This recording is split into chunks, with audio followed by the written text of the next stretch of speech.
nothing can save ya, cause this is the season of funky behavior. I came to relax your mind, you can recline. On what? On this here rhyme. I like the style, I'm staying for a while. It helps me show cats that I'm versatile. I'll touch your dial, turn your frown to a smile. I'll make you feel like you're having a child. So relax and open up, child. I'm about to make you walk what? Pimp style or pimped out style. You don't understand the logic. See, if you don't have it all, I'll take a deposit. I got shit for you, it's alright indeed. It's like going to the garden and planting the seed. It might tickle for a second, but it won't bleed. So just relax, just hear a dope track. The vibes is real nice, everything is real fat. You don't have to do work, we do that. It's the type of place where you can wear your hat. Just relax and just hear a dope track. The vibes is real nice, everything is real fat. You don't have to do work, we do that. It's the type of place where you can wear your hat. Just entertainment relax. At the same time, edutainment. In other words, you could call it bent. What I'm saying is that I'm here at your service. It's hard work, but then again, I deserve this. I'm helping people enjoy their spare time. I'm like an instructor when I'm doing my rhyme. Relax and just hear the dope track. It's really not all that, it's not like a gat. We like that when everything is relaxed and chill. You don't have to get fucked up or take pills, cause I like being myself, it feels good. Yo, it makes my meals taste good. It makes my meals taste good. It makes my meals taste good. It makes my meals taste good. So just relax. It's your dope track. The vibes is real nice, everything is real bad. You don't have to do work, we do that. It's the type of place where you can wear your hat. Just relax and hear a dope track. The vibes is real nice, everything is real bad. You don't have to do work, we do that. It's the type of place where you can wear your hat. Just relax. My mind state, now balloon, it won't inflate. Just take the buzz, it's much wiser, kid, fuck the shade. And take it to a lower level, and dig a ditch for a devil. Got some more kids and pass the shovel. Dig a hole, take them on a spiritual roll. Lyrics unfold, either that or unroll the scroll. Episodes keep reoccurring and stifling. People's vision get blurring, their hearts start murmuring. I'm about 5 times iller than a Sherman. Introspection is God's gift to the miracle. I freak material, lamb's milk without the cereal. When MCs say your booty, they mean venereal. Your fake material hip-hop killers, they more faking than fucking Michael Jackson and Thriller. The status of a hoe, Quanto Costa. They wanna know how much it costs, kid, I bet for keep to me just relax and just hear a dope track. The vibes is real nice, everything is real fat. You don't have to do work, we do that. It's the type of place where you can wear your hat. Just relax and just hear a dope track. The vibes is real nice, everything is real fat. You don't have to do work, we do that.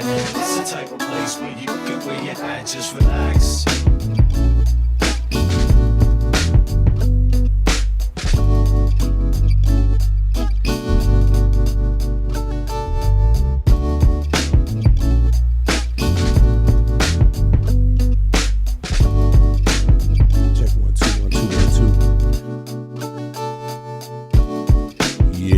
What's up, y'all? Alrighty, it is Thursday the 8th January 10:16 Central European Time, and that would make it 2:16 Eastern Standard Time. No, not 2:16. I'm sorry. That would make it what? 3, 4? Is it 4? Good grief! I'm sorry. I'm late. 4:16 Eastern Standard Time. And that would make it 1 a.m. 1:17 Pacific Time, USA, America time. All right, and yeah, it's so horrible what I'm seeing here. You know, I want to say rest in peace, you know, to the young woman that was taken. You know, her life was taken yesterday in Minnesota, Renee. You know, it is so horrible that Americans have to witness this. Americans have to be a part of this. You know, it's just terrible that for some reason this is a pattern that doesn't seem to be able to be. You know, we don't have the people to resolve things like this. You know, I think in the U.S. right now. You know, and Renee Nicole Good. right? Rest in peace. I mean, it just seems to be like at every turn there's an excuse to kill, maim, hurt, harm in the public. Like, it's so arrogant that the display has to be in public also. The police brutality, and these are police, right? But these are ICE. But listen, this same type of stuff, we've had this story before, and listen, even this time, think about this. We have a whole movement called MAGA that said that if the police commit a crime like this, you're not supposed to say anything. You have to be quiet, otherwise you're woke. And right now we have the president of like anti-wokeness, don't say anything. If you see someone get murdered, as long as they have a badge, it's okay. You're un-American to talk about it if you see a law enforcement officer commit a crime. You're not supposed to say anything.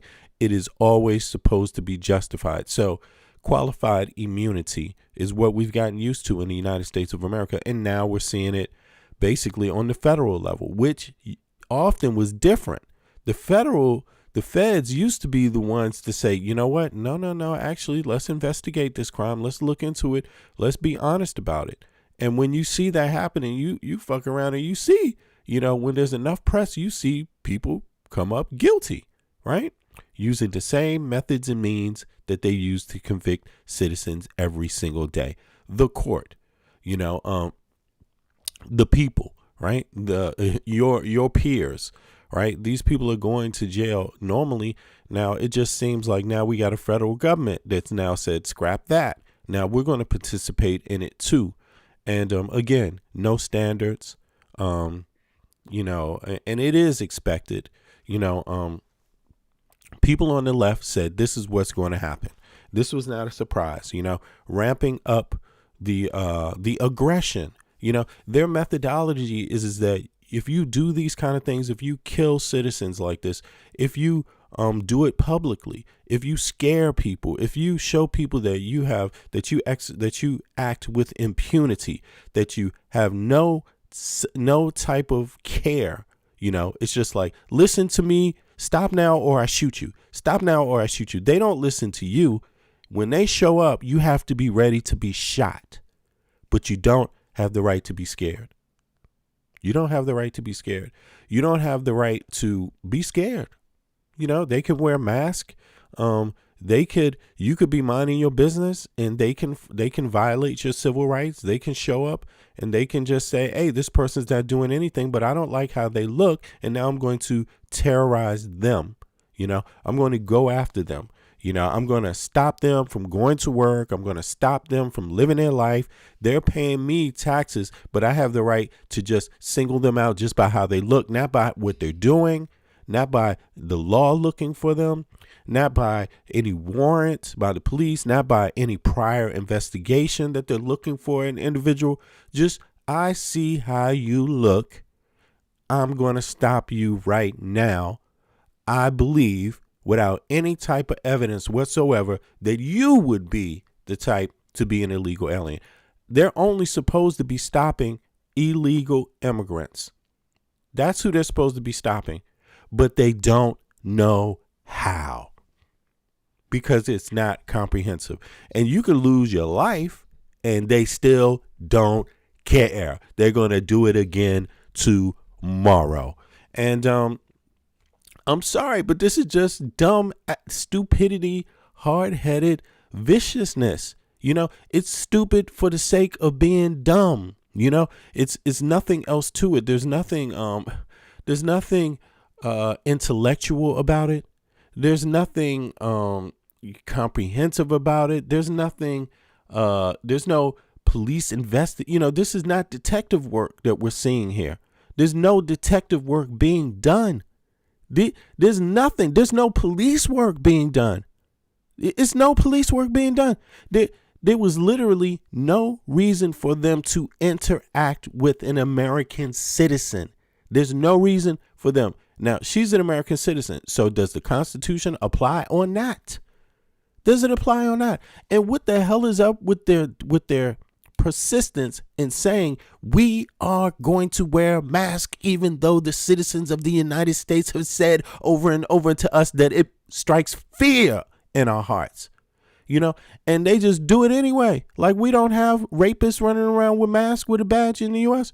We don't have, we don't have mafia running around pretending to be police. We don't have crimes like that going on in the U.S. We do. What's the difference between the cartels and the FBI? All they got to do is nothing. Have a badge. Anybody can fucking have a badge. You know what I'm saying? You're not, I mean, these people that are stopping others have no connection to the communities that they are in whatsoever. Zero connection. They don't even know what a person looks like that's committing a crime in that country. I mean, in that state. They don't have the experience. They don't. Not like local law enforcement. Not like people that are enforcing the law. And that's not what ICE is doing.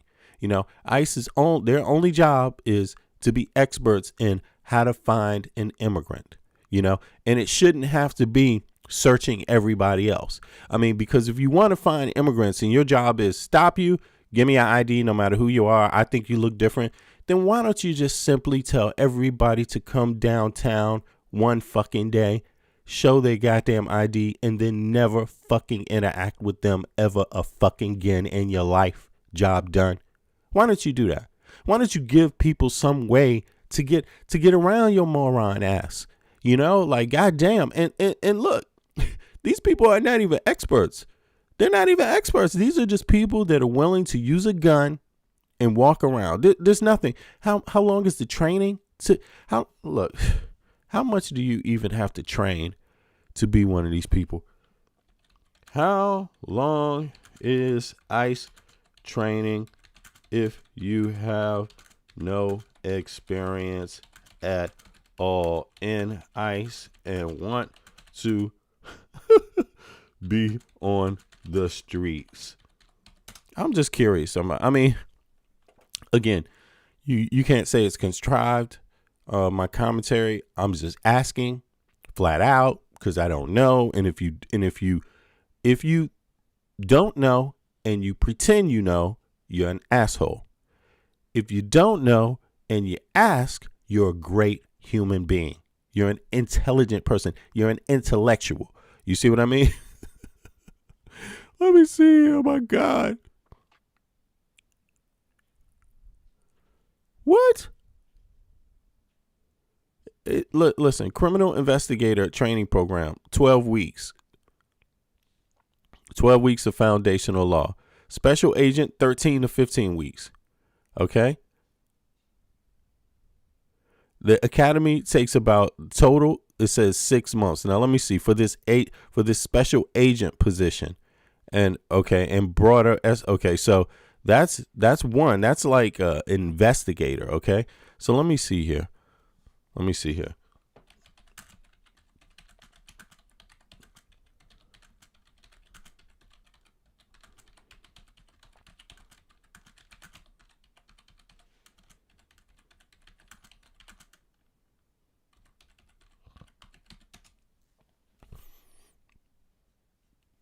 Because I don't even know, so I have no idea, I mean, I me myself, it just seems, what is this called?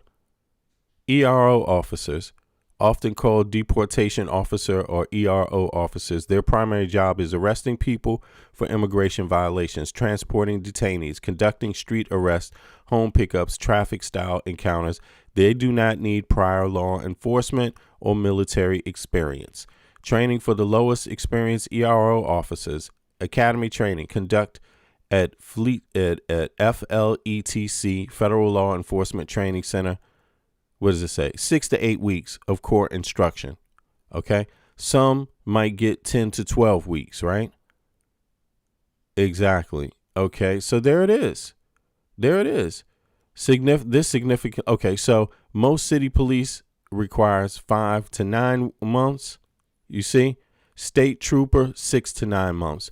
These people, 6 to 8 weeks, and they're on the street in your town where you pay taxes, where your grandmother lives, where your grandfather died and maybe joined the military to go to war. this is what it is. You know what I'm saying? And put it up on subscription. Yeah, I can do that. Let me see here. No problem. Let me put it on. I mean, these people can subscribe if they like this channel. You know, I don't get why they don't. You know, but it's crazy. You know, it appears that they like to be places that they don't like. So, you know, but really, I mean, this is ridiculous. And don't get me wrong. There's evidence in the trolling too. You know, things can be deducted from what trolls say. You see what I mean? So that's why I don't really worry about it, because you can always tell a troll from someone who has something genuine to offer, right? But let's see here. Boom, boom, boom. Yeah, here we go. Maybe, but some of them, the bots and all of that, maybe they can't get in now. So let me know if that worked. Yeah, let me know. Let's see who. Some of the trolls are, you know, they're real people. Some of them are actual AI, and then some of them are bots, right? And the bots, they can't really get in the chat if it's on subscriber mode, right? They're not able to make that kind of adjustment. But the trolls might be able to. So in any case, yeah, so that's only, I mean, you know, this is embarrassing, but this is not many weeks. 5 to 5. How many did it say? It says 6 to 8 weeks. 6 to 8 weeks, dude. This is a month and a half to 2 months max. That's what that is. That's 2 months maximum, pretty much, right? And to be a police officer, it's 5 to 9 months, right? To be a state trooper, 6 to 9 months. So it's 9 months roughly, right? You could say. And let me see here. 2 seconds. I got to get the chat back up. I don't see my own chat. And this is what happens when you have no training, real training. Well, there's no real training requirement. I mean, the ICE training requirement is just basically for people that, I mean, don't you get more experience, you know, pushing a mop?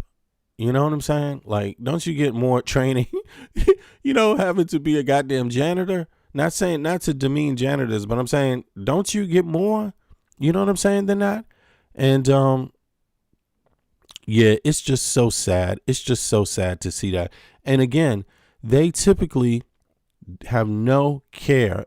When there's any death, they show no care at all. It's not that they show some empathy or compassion. They generally, to make this work, it is your fault. It is always your fault. You died. That's how it is in America. We don't take any blame at all. You know, we have the right to kill, and we don't, you know, ever, under any circumstance, change anything that we do. Well, maybe we change a little, you know, maybe we do this little kind of just for the sake of saying, you know, let's try to say, let's make one little tiny insignificant thing, superficial thing different, just so we can say we change, but then we can come back and continue to do what we do. And we're going to encourage police officers, ICE agents to shoot people. Now, this lady was, you know, this lady was is an American citizen. She was, because she ain't alive now. Right. And, yeah, hearts go out to her family. Y'all can hear I'm a little sick, but I got a little cold today, I think. But you know, I'm gonna hear Kristi Noam, which is horrible to listen to, because we know that we are going to she's going to gaslight everybody. So make sure you put on your gaslight ear mufflers. You know, get ready to close your ear on her ass, because she really has no problem with explaining how, it's just how it is. And hey, you know, you don't have the right to be afraid. In America, you can't be afraid, because if you're afraid, it's you who's the problem. You know, if you're afraid, you're the problem. Nothing we're doing. although we said we're going out to blue states because we have a political problem with you woke folk, so that's where we're going to send ICE. I mean, we literally said that's why we're going there, specifically to blue states that we don't like because of the election, because they have a different politic. We're going to go there. So yeah, just like the National Guard. Where does the National Guard go? Yeah, it's crazy. But in any case, let's hear this. I haven't heard it yet. I haven't heard her nonsense, but I know it's going to be nonsense. So.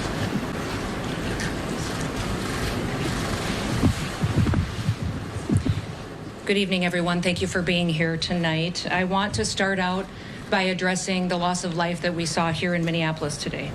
Any loss of life is a tragedy, and I think all of us can agree that in this situation it was preventable. I've spoken to the president today on the situation here on the ground. I also just got off. It was preventable. It was preventable because she could have just stopped. She didn't have the right to be afraid, of a masked man opening her car door without her consent. The phone a little while ago with Governor Walz and spoke to him as well. I want to reiterate first with all of you the facts of what happened today. At 10:25 a.m. Central Time, Immigration and Customs Enforcement were carrying out lawful operations here in Minneapolis. Because of the adverse weather that Minneapolis has seen in recent snow, one of the vehicles became stuck and ensnared in the snow. Law enforcement were attempting to push out this vehicle, and when a mob of agitators that were harassing them all day began blocking them in, shouting at them, and impeding law enforcement operations. ICE officers... What does that have to do with the shooting of the lady? What does that have to do with them walking up to the woman's car? She wasn't one of the protesters. And agents... She wasn't one of the illegal immigrants. She wasn't one of anything. I mean, her own family said, she doesn't like to the protest, this kind of thing, she's not part of that, and yeah. Approached the vehicle of the individual in question. Them all day began blocking them in, shouting at them, and impeding law enforcement operations. ICE officers and agents approached the vehicle of... You see, they make it sound like she's a part of it. They literally, Kristi Noam is literally on purpose ignoring the fact that they know damn well she had nothing to do with that. She was trying to get around the protesters and get around ICE stopping traffic. The individual in question. I mean, listen, if ICE wanted to pull their cars to the side of the road and make way for everybody else, wouldn't that be great? Then it would be the protesters' fault, right? For stopping the traffic, right? But that's not what's going on here. That's not what's going on here, and that's not what ICE usually does. ICE usually show up, stop all the traffic on earth, just get out. Hey, here we are, cowboy, yo. Here's my gun. I'm in Afghanistan right now. I'm in Iraq, and I fear you, American citizens, and I have my gun out, pointed at you, ready to kill you, and my truck is perfectly stopping traffic. One of the vehicles became stuck and ensnared in the snow. Law enforcement were attempting to push out this vehicle, and when a mob of agitators that were harassing them all day began blocking them in, shouting at them, and... She's not talking about the incident. She's not even talking about the incident. She's talking about the other thing, the other people.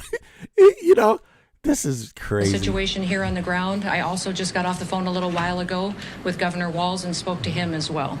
I want to reiterate first with all of you the facts of what happened today.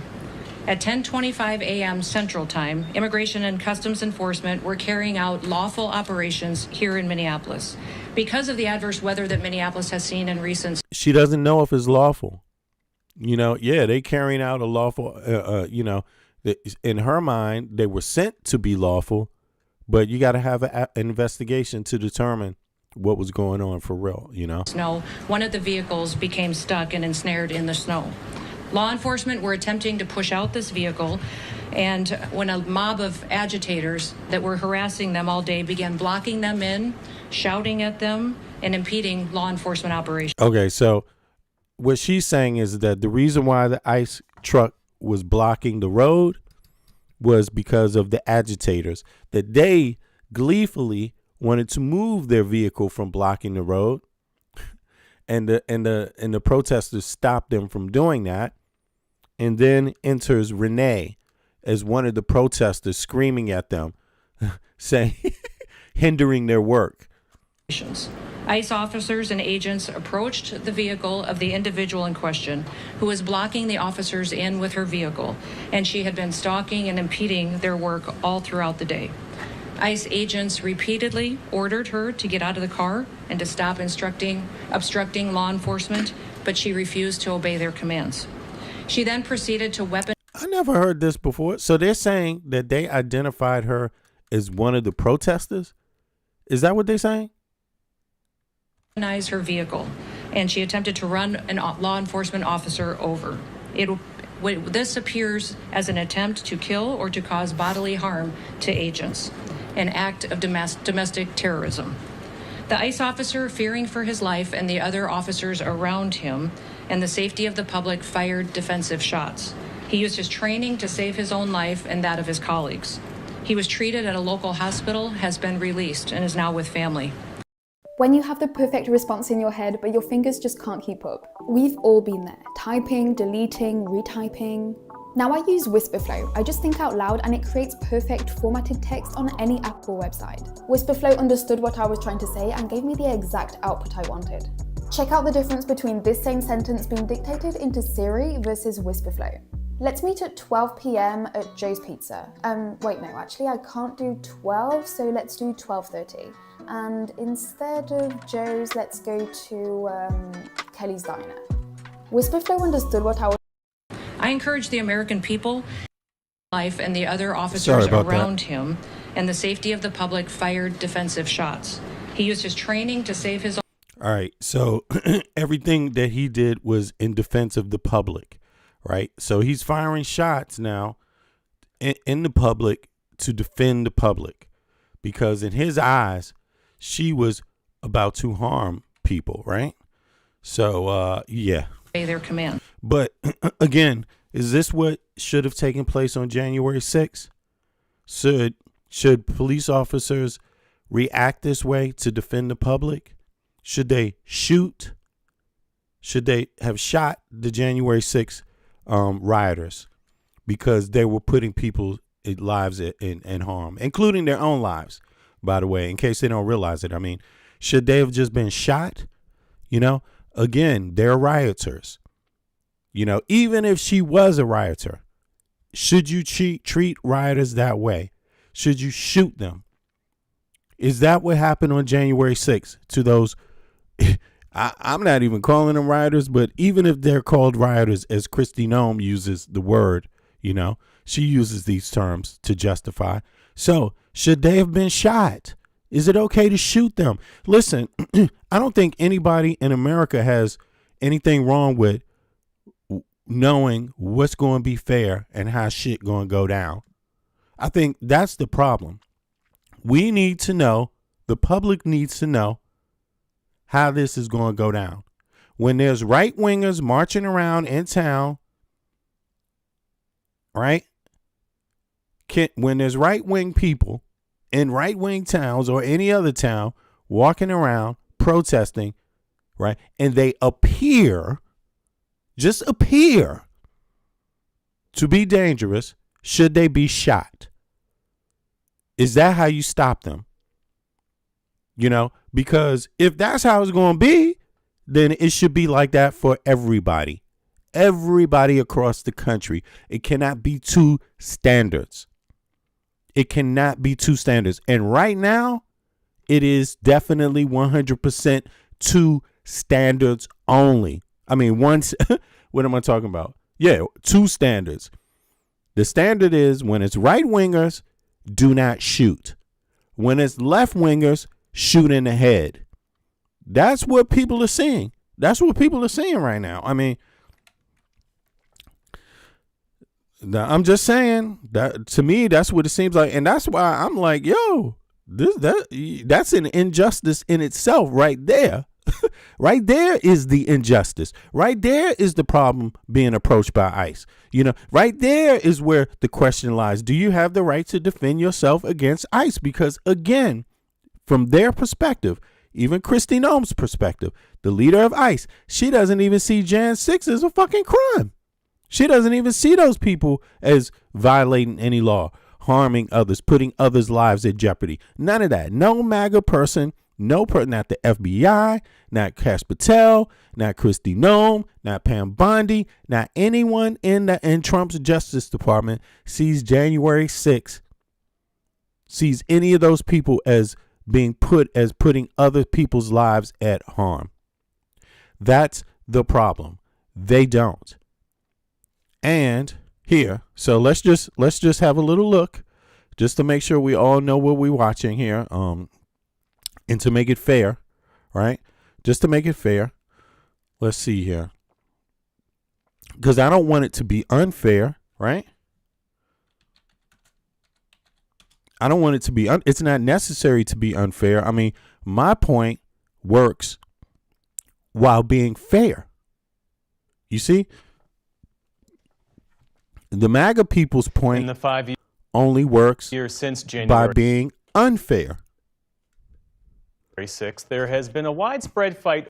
So for the sake of justice and fairness, let's review what these rioters looked like when they came into the White House. Now, they already said they wanted to hang Mike Pence.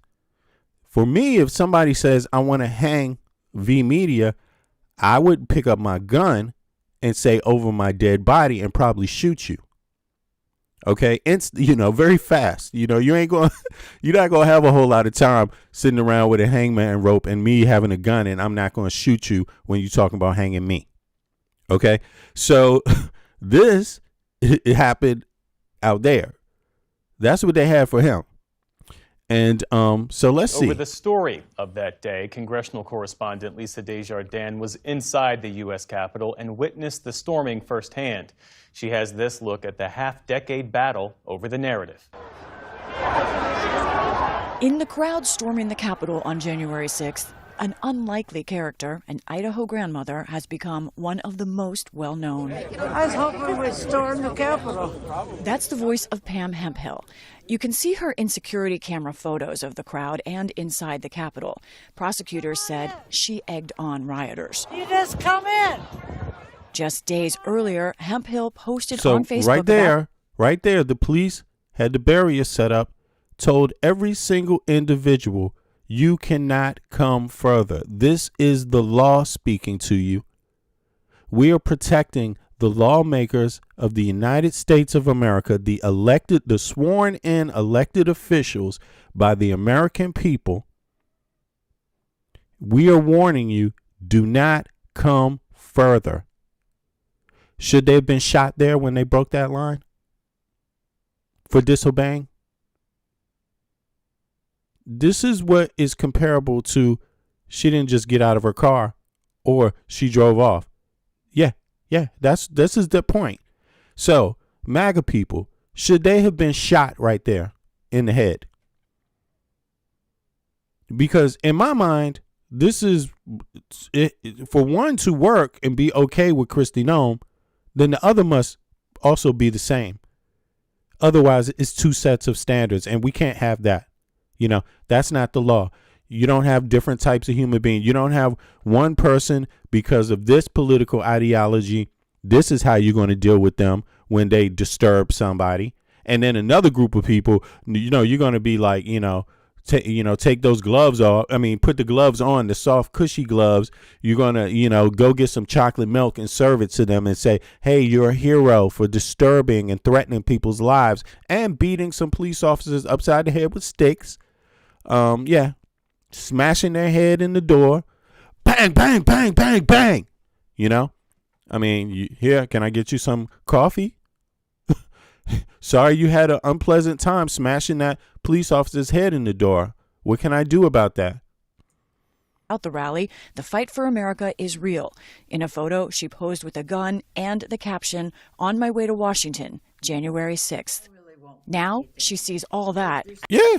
I mean, she went up there with her gun over a political dispute. Broke the line that the police had carefully established prior to their arriving, informed all of them politely and vigorously informed, and they said, no, we don't respect you, Capitol Police. We don't listen to you, police. And then they broke down the barriers and began to beat the police into, submission violently. And the police kept saying, please stop. Can you please stop?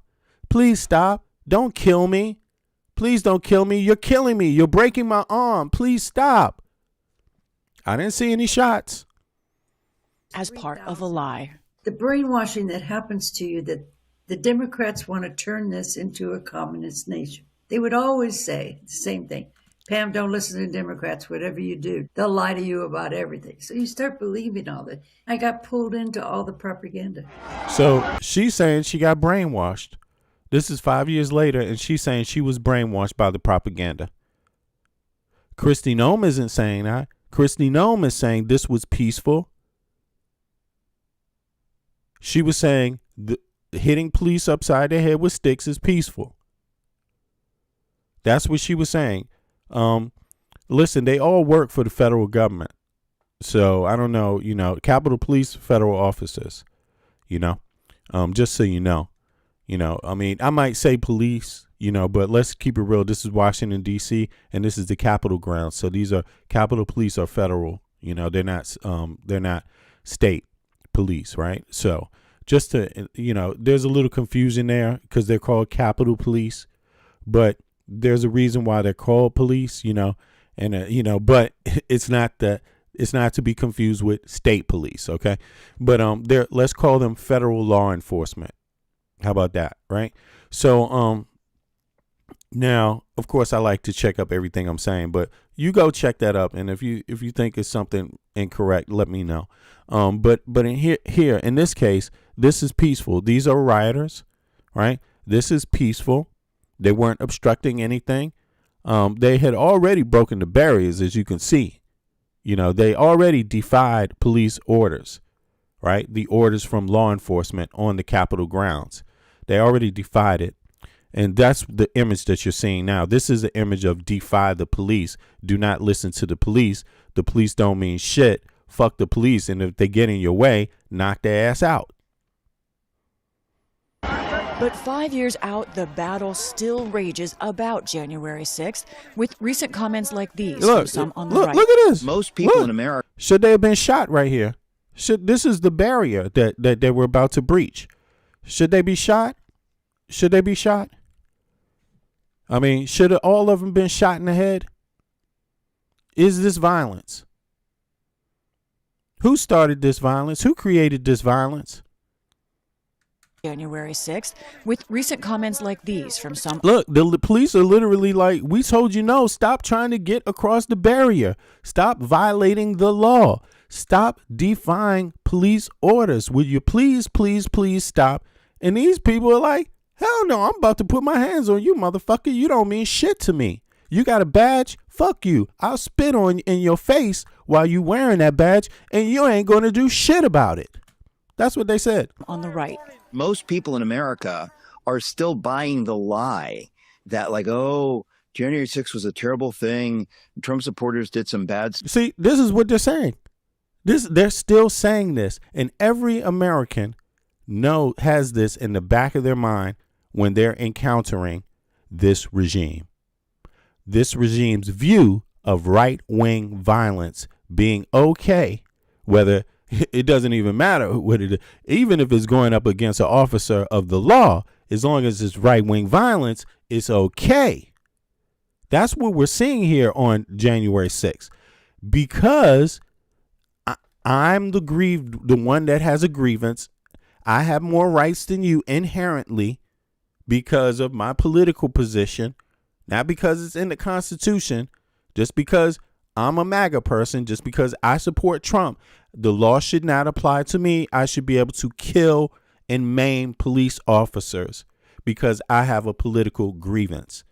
This is what they're telling people, and they're not going to admit to it, but this is what they're telling people while they're out on the street sending the goddamn National Guard to blue states, sending ICE out to blue states. I mean, this is what they're doing. This is the story. So they got a different story, according to, who you are regarding the law, how the law is going to work.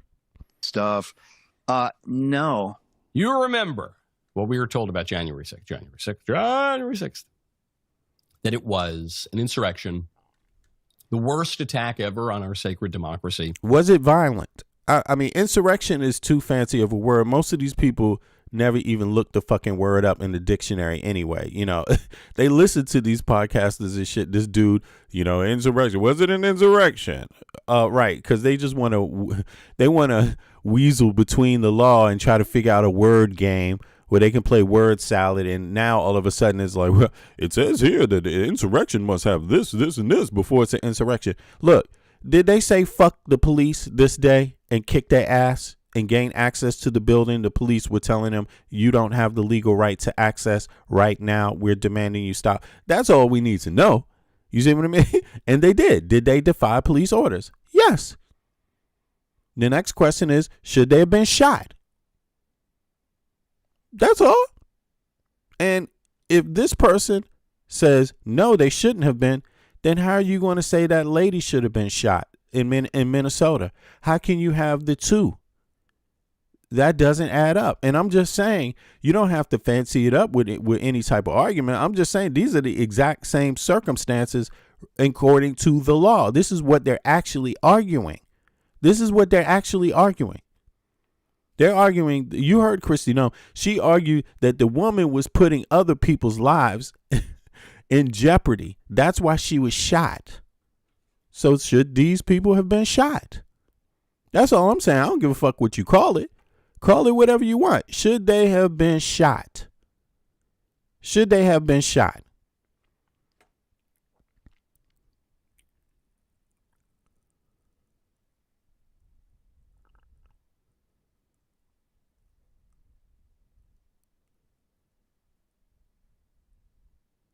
Were these people? Look at this. This is the same thing. Blood Added said, this is what Blood Added said. You are mistaken. ICE didn't go after her because she was illegal. Well, that's not what motherfuckers were saying yesterday in the chat. They went after her. I'm pretty sure your comment is still there. They went after her because she was not only blocking the road just to roll her window. They were blocking the motherfucking road. They were blocking her. That's why she stopped in the first place. And they were blocking other people too. Not only blocking the road, her window, to roll her window down and yell at ICE, but she was obstructing. Even if that's your logic, what are these people on the screen doing? Are they obstructing? Are they putting anyone's life in danger? Did they harm any police? Did they beat any police? Did they follow police orders? Blood Added, did they follow police orders? Yes or no? Did January 6 people follow police orders? Yes or no? When they were told to not come past the barricade, did they follow the police orders? Yes or no? Blood Added. I'm talking to Blood Added. Blood Addled or whatever the hell that is. When they were told don't come any further and they reached the barricade and they were told to stop by police, did they follow the orders? Okay. They didn't follow the orders. Did they put anyone in harm's way when they didn't follow the police orders? Did they they don't have to, they use sticks. Okay. They use all types of devices to attack police. You weren't aware of that? You didn't understand that? You didn't know that? You think a car is the only thing that could be used as a weapon to hurt a police officer? So now sticks don't count? Beating a police officer upside the head with a stick, my fist doesn't count? So it's okay for me to punch an officer is it okay for me to punch ICE with my fist? Is it okay for me to beat a motherfucking ICE officer with my goddamn fist or stick? Is it okay? Yes or no? Because that's what these people are doing. They're literally fighting the fucking police. Okay, so ICE, you can see Blood at it, doesn't want to be honest and fair, right? So see you later. That's all. You had an opportunity to be honest and fair. So we catch you tomorrow.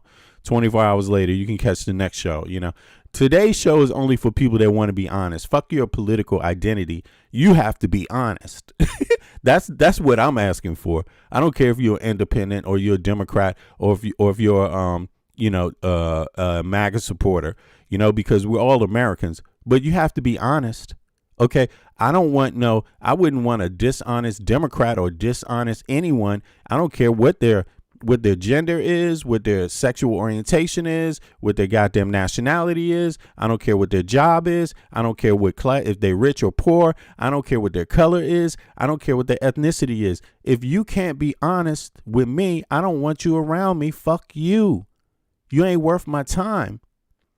You see what I'm saying? And this person can't be. This person is just like that. If you're a MAGA person, you can lie. That's okay. He'll have liars around him. As long as you're a MAGA person, he wants liars, rapists, hypocrites, all the nasty shit. What makes it all okay is that you're MAGA for him.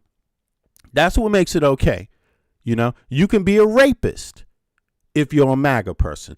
You can be a sex trafficker if you're a MAGA person. You can kill Americans, women with kids, if you're a MAGA person. It's okay. You can beat police officers if you're a MAGA person. You can threaten the vice president and have a hangman rope and saying, we're going to hang this motherfucker today on camera and be a MAGA person. You can do those things if you're a MAGA person. It's very simple. And that's what I was trying to illustrate. It's two sets of rules. And that don't work. I'm sorry. That don't work.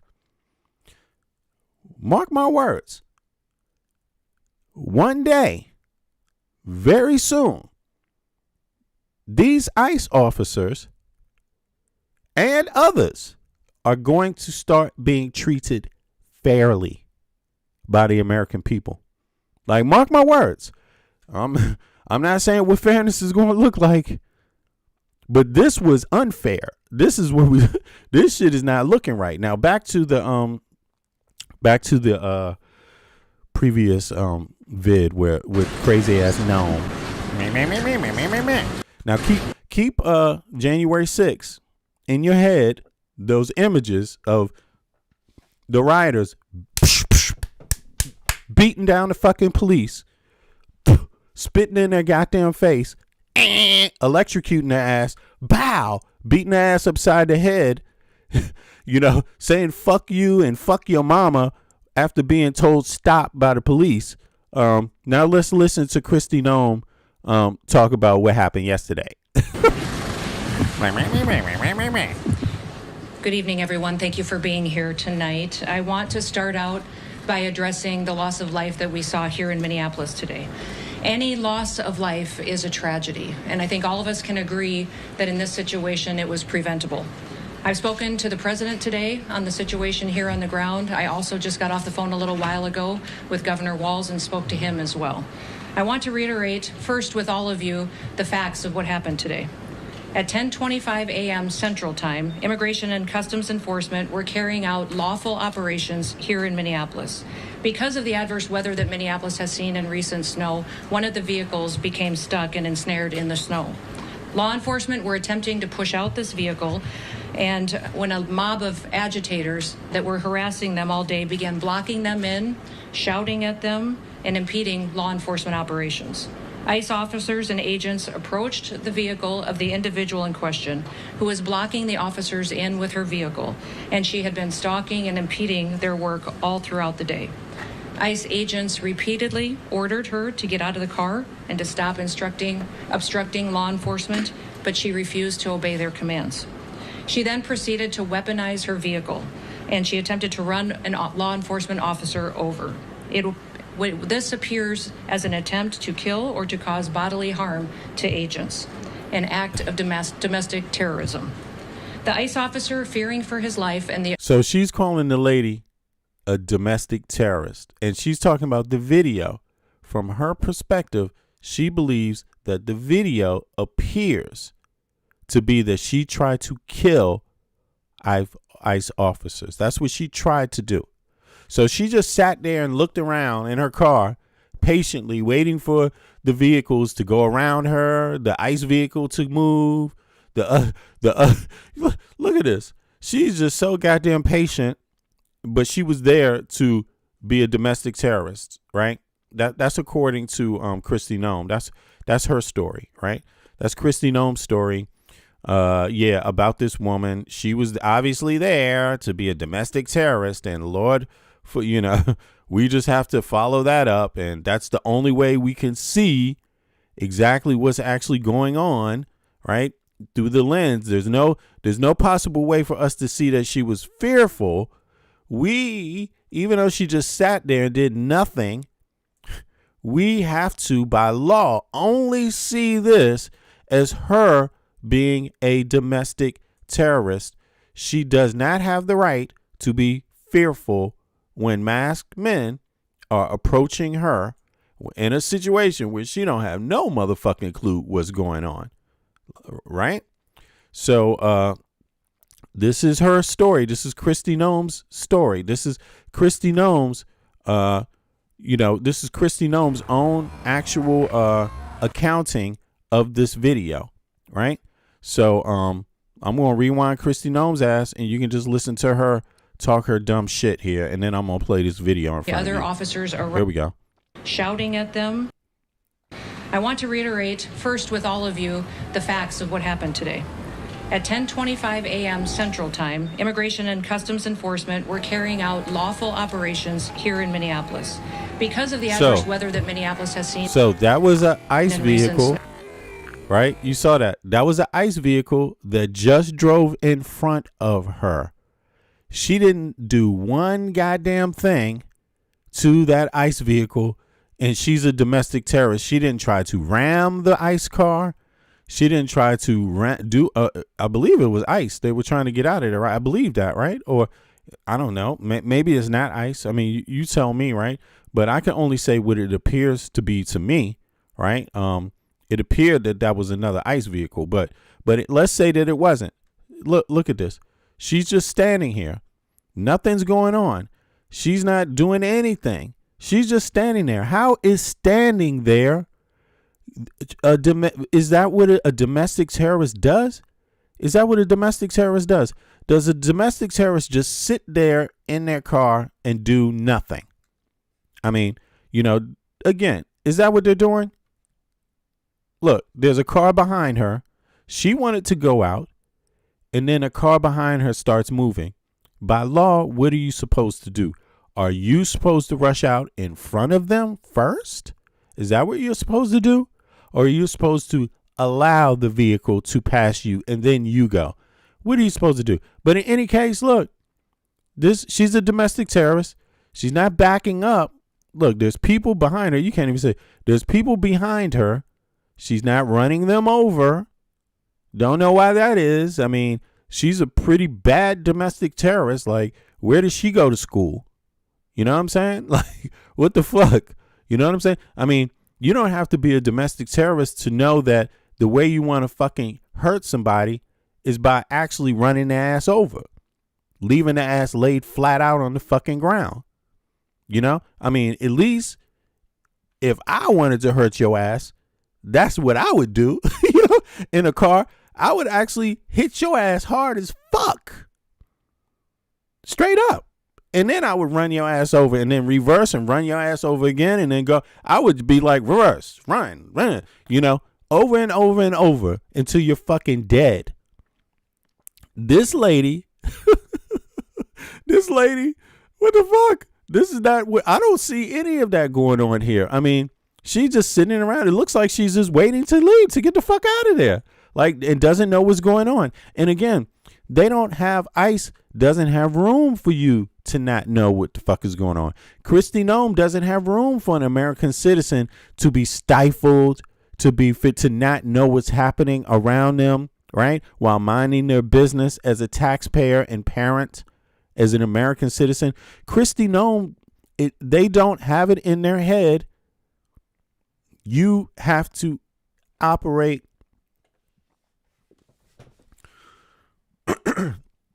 You have such a narrow room for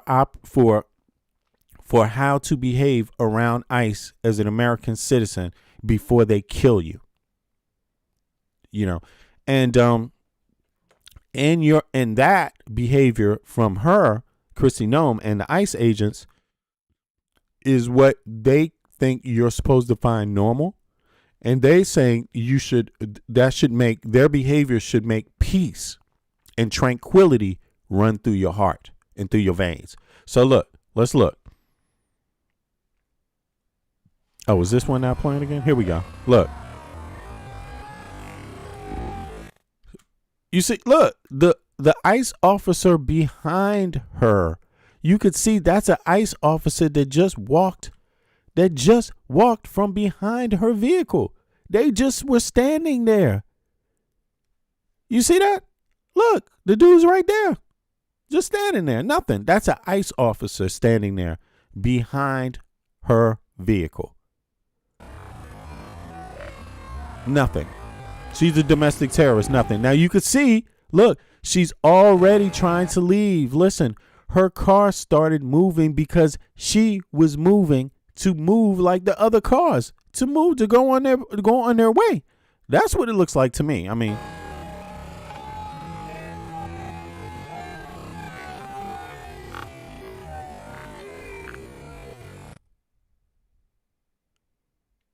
now she has her window down. She does have her window down. I saw that.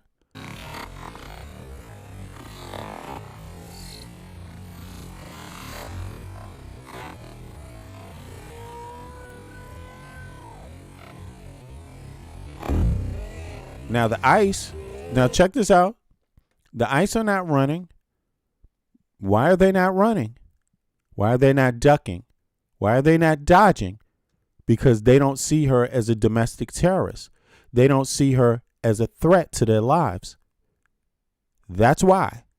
Because if this was a domestic terrorist, she had her window rolled down, that would have been her opportunity to shoot that motherfucker. Like, just straight up. I'm just saying. If that was a domestic terrorist, she could have just shot her. She had perfect opportunity, ample opportunity to shoot him in the head. Straight up. Like, I'm just saying it as I see it, And again, I don't expect her to be perfect. Do you expect ICE agents to be perfect? Do you expect ICE agents to be perfect? I don't expect her to be perfect. People aren't perfect. Why do imperfect people have guns? Who decided that was okay? I don't know. Who's behind that? Imperfect people get allowed to have guns. Imperfect people are allowed to have badges. Imperfect people are allowed to enforce law. Why is that? Why is that? I'm curious about that. Look, he's communicating with his colleague. He doesn't look scared. I don't see any fear. They seem very, very calm, actually.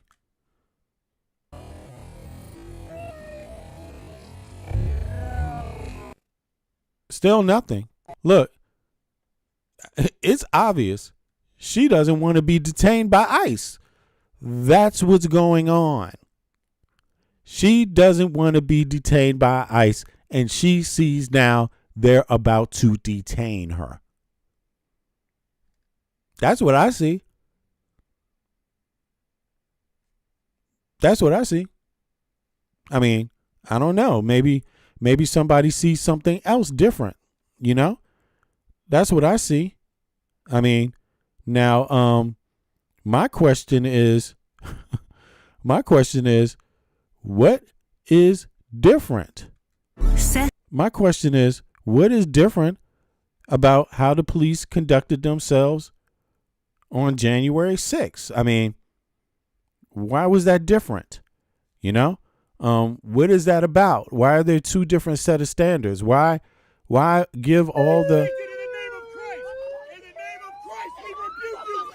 Look, this is This is even on the anniversary. Look at this shit. This is I didn't see anybody get shot here. Where's the shooting at?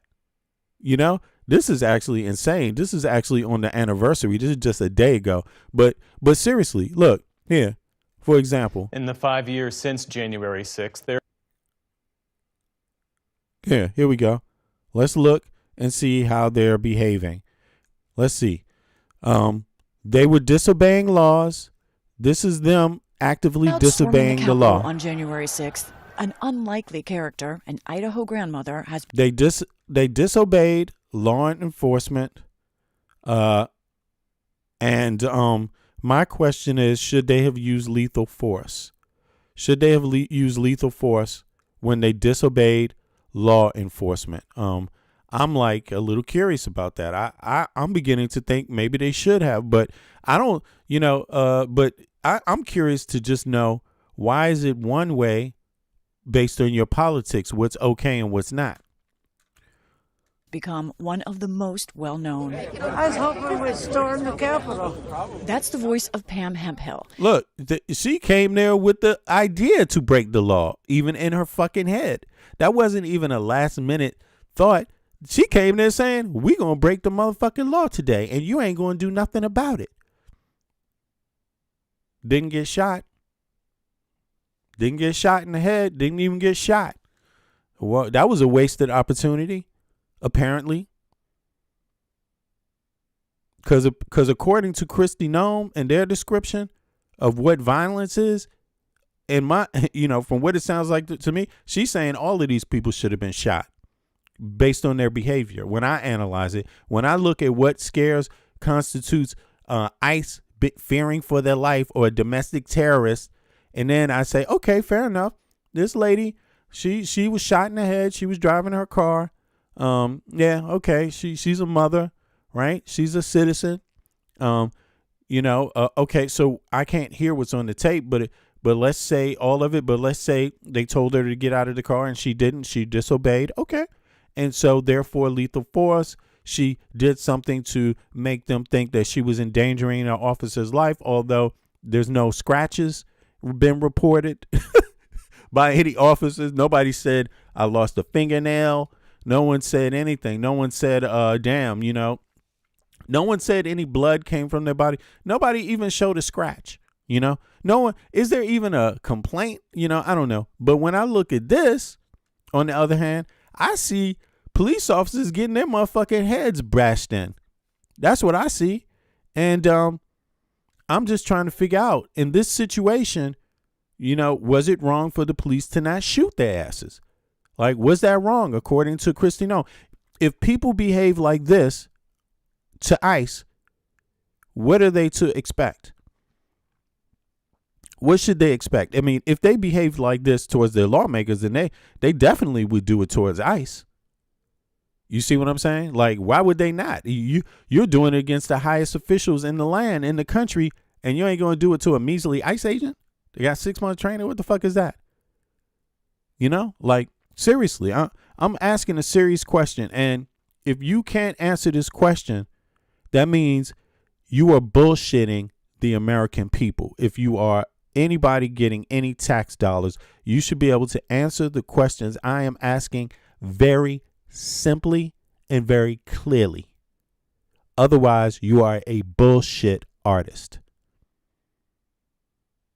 You might be the one putting American lives in danger. Because this is about behavior. This is not about politics. This behavior exhibited on January 6th. Are they putting people's lives in danger? Did they disobey police instruction? Should they have been shot? That's 3 succinct questions, very clearly posed. You can see her in security camera photos of the crowd and inside the Capitol. Prosecutors said she egged on rioters. You just come in. She instructed them. You just come on in, man. You don't have to listen to these police. You just come on in. You don't have to listen to ICE. Just come on in. Fuck what ICE say. You ain't got to listen to them. They ain't nobody, man. We pay their taxes. Fuck ICE. Fuck what they're saying. Just days earlier, Hemphill posted. You don't have to stop for no ICE agent. You don't have to stop your car just because some ICE agent is telling you to get out your car. Fuck them. You're an American citizen. Fuck them. Fuck ICE. On Facebook about the rally, "The fight for America is real." In a photo, she posed with a gun and the caption, "On my..." Where is the woman that they call it a terrorist? Where's her gun? Where's her picture of her posing with a gun on her way to a rally? Does a picture like that exist? I mean, for the woman that got shot in Minneapolis? I'm just asking questions. "My way to Washington, January 6th. I mean, she said she was on her motherfucking way. It is holding up her gun. She didn't follow police orders. Should she have been shot? Now she sees all that as part of a lie. Well, I have to say, she's one step better than most maggots, because when she realized she made a mistake, she actually decided, for the sake of her country and for her love of her country and for her love of other Americans, she will now tell the truth and do the right thing. That's more than what most maggots are willing to do. And that's the problem.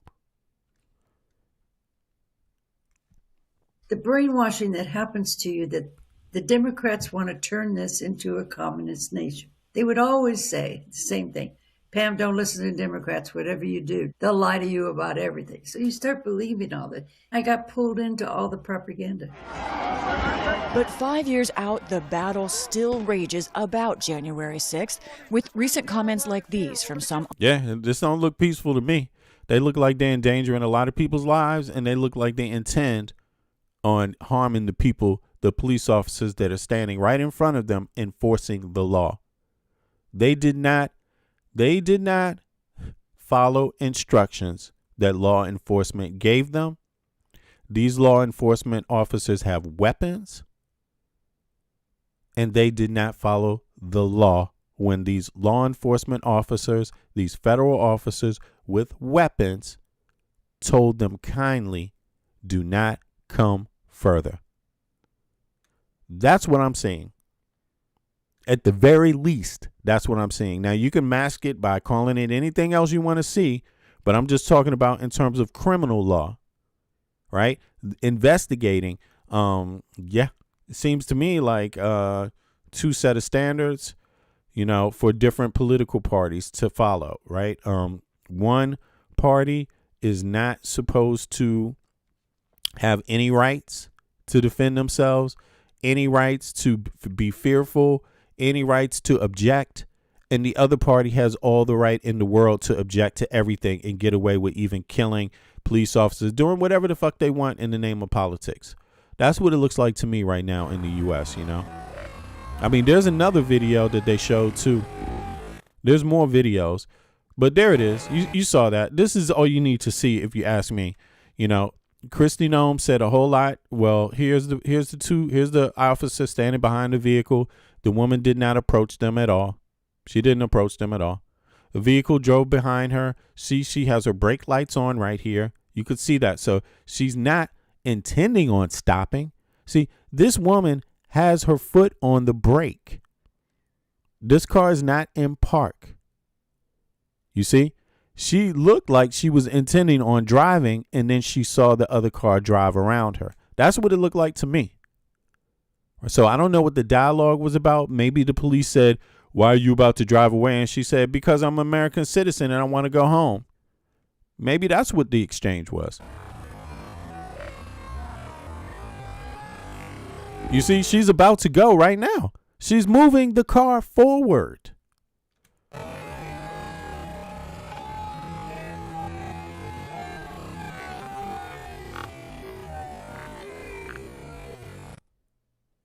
ICE vehicle shows up.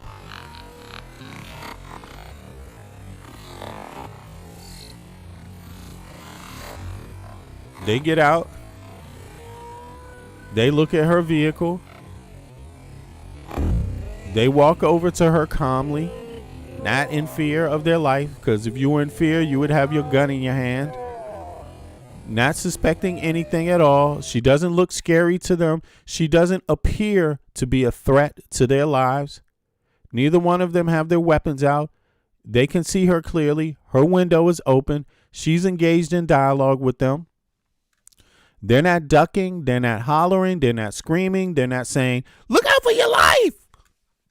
None of that. They're not hitting the floor. You know? He walks all the way up to her car without a gun in his hand and puts his hand on her property. That's what he did. He touched the vehicle that she owns, that she pays taxes on, that she paid for with her hard-earned money, that she puts the gas in, on a street that she pays taxes to maintain, in a country where she is a citizen, in a state where she's a resident, where she pays her federal and state taxes, and this motherfucker put his hand on her car and attempted to open the door. That's what happened. Before they got there, 2 officers were behind. You see this car right here? It's the 2 officers right here that had their truck stuck in the gas. Right there, that truck right there. You see to the right?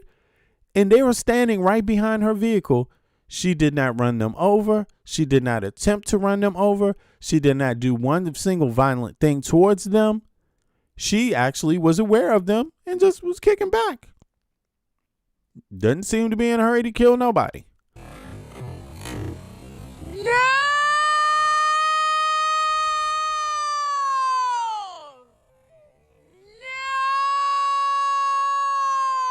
She's leaving the scene. She is leaving the scene. That's what she's doing. She's leaving the scene where a crime has not been committed. The only crime you could argue here is that she disobeyed an order. Do they look scared? Still, no gun in the hand. Where's the gun at? The guy to the left, where's his gun? The guy to the right, where's his gun at?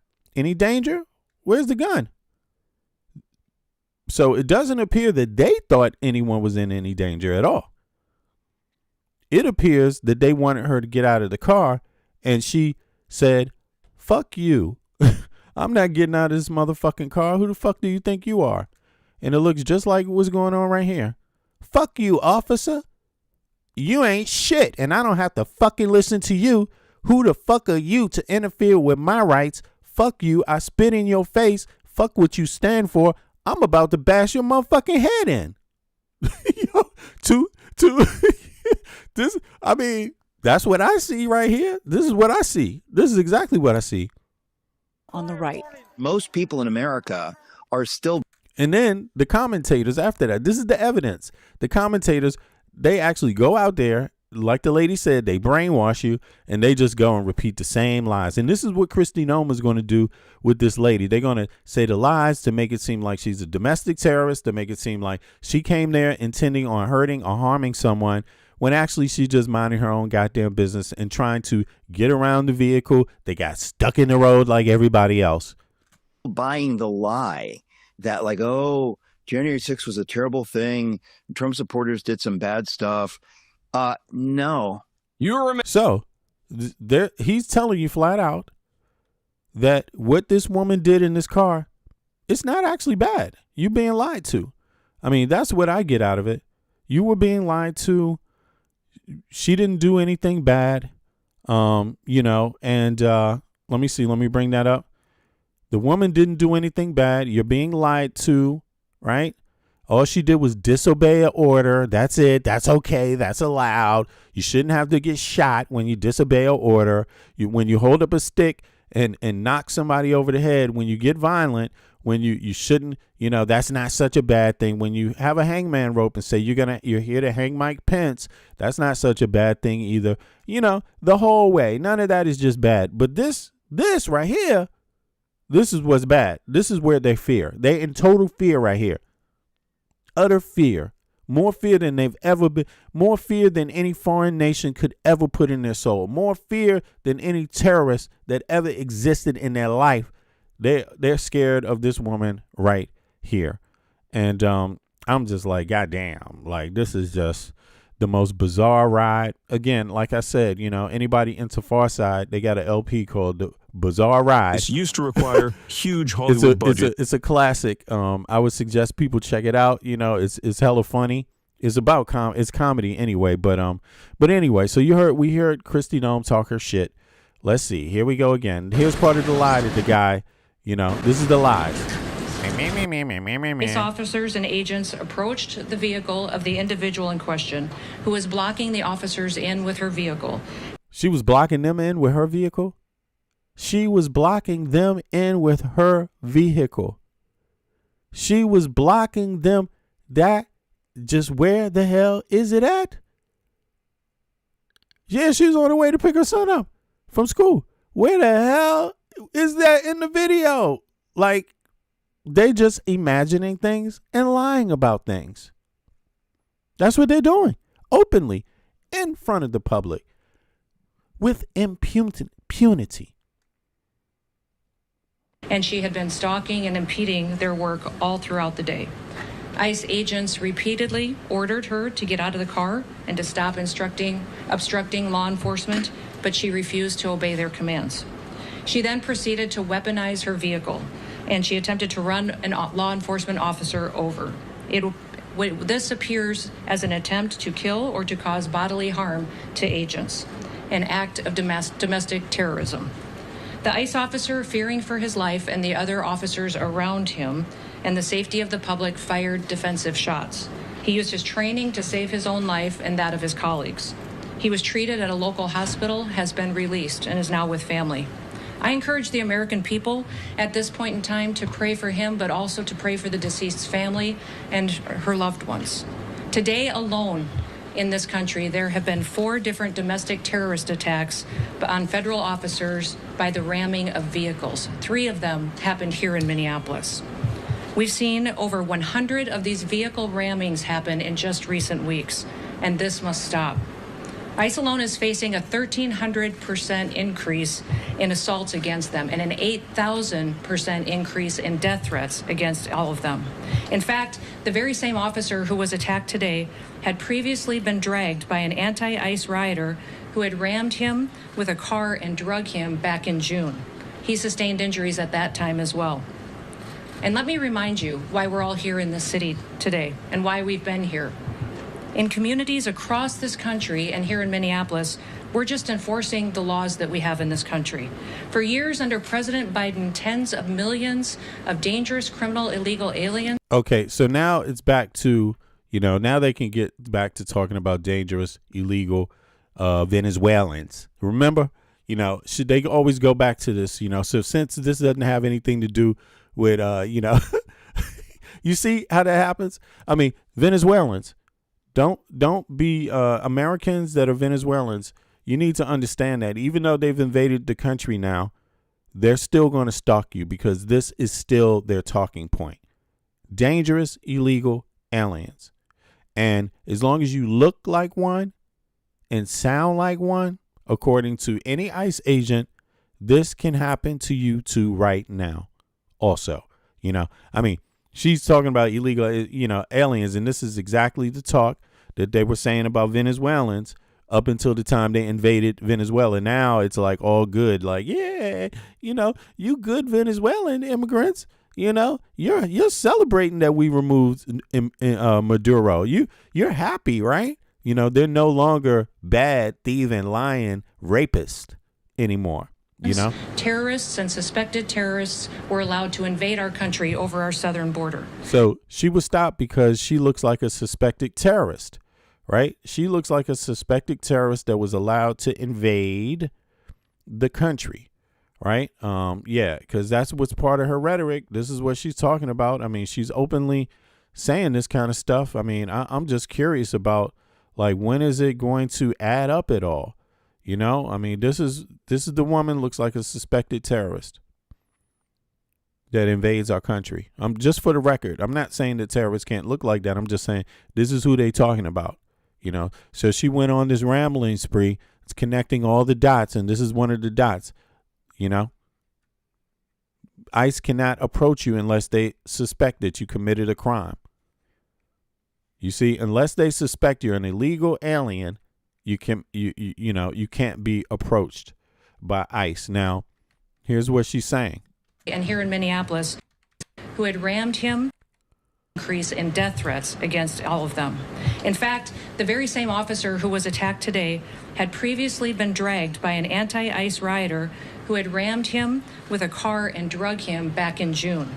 He sustained injuries at that time. Notice how she mentions the gender of the ICE agent, but she don't mention the gender of the person who did it. I don't think. Let me see. Did I hear that? 1,300% increase in assaults against them and an 8,000% increase in death threats against all of them.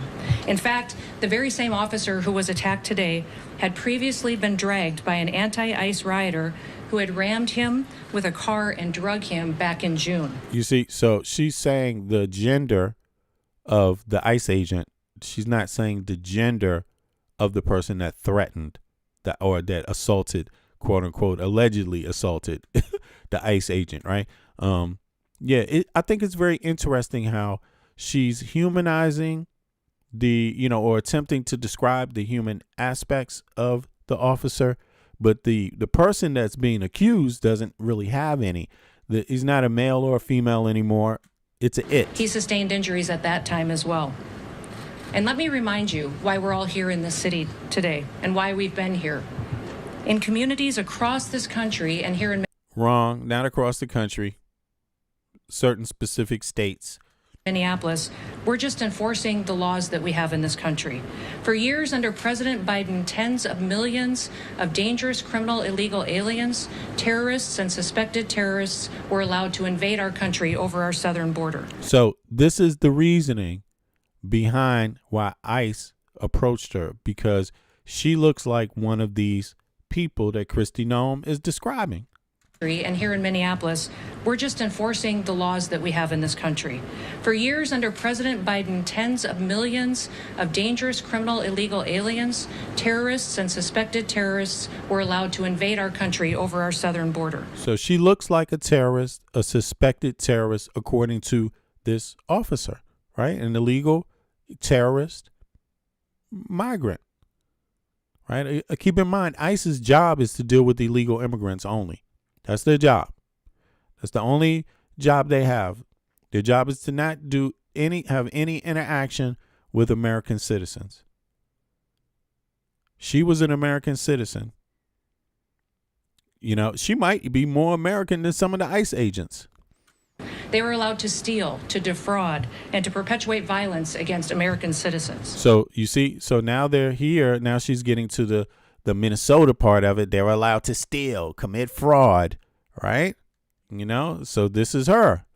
This is the ICE agent approaching her with that in his mind. She must be part of the stealing, the fraud, right? Based on how she looks. Regardless of who your mayor or who your governor is, President Trump promised every single American that he would make America safe again. Okay, so we're going to shoot them in the head one by one. That's what we're going to do to make America safe again, And we're not going to make America safe for politicians because, you can make death threats all you want, and we're never going to catch one person that makes a death threat towards a Supreme Court officer, not a death threat towards a congressional member, senator. We don't catch people like that in the United States of America. Judges, we don't catch them. We haven't heard. I haven't heard of one person that's been, she said they get 8,000 death threats. Okay, why aren't you fucking arresting these people?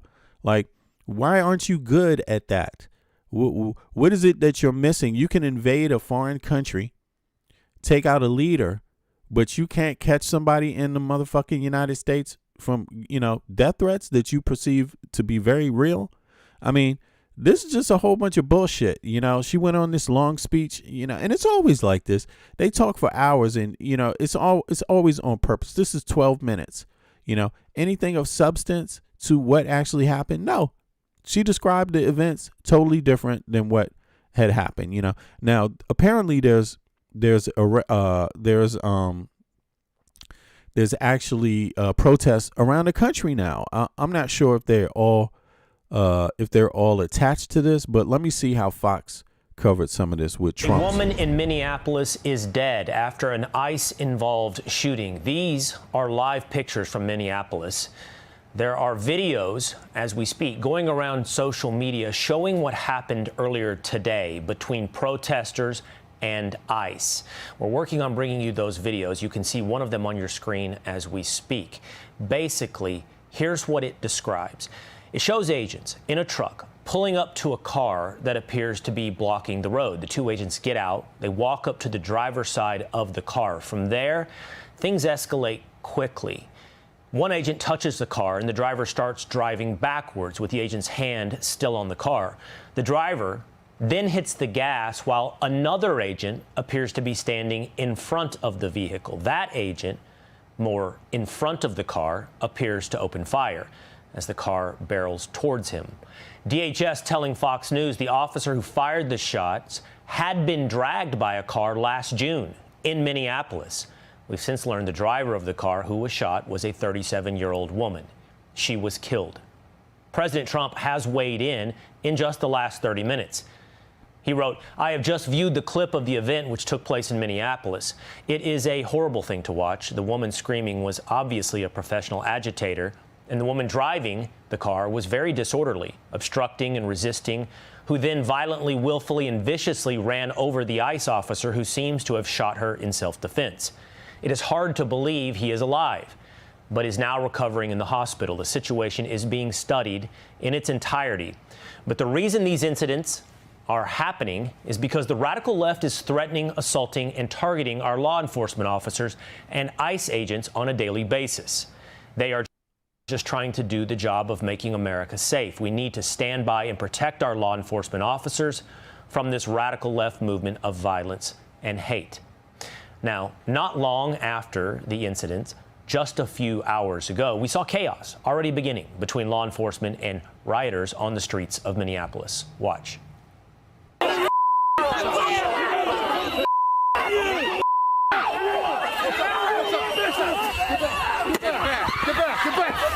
So, what's more violent? Again, is this, we've seen this. Is this okay?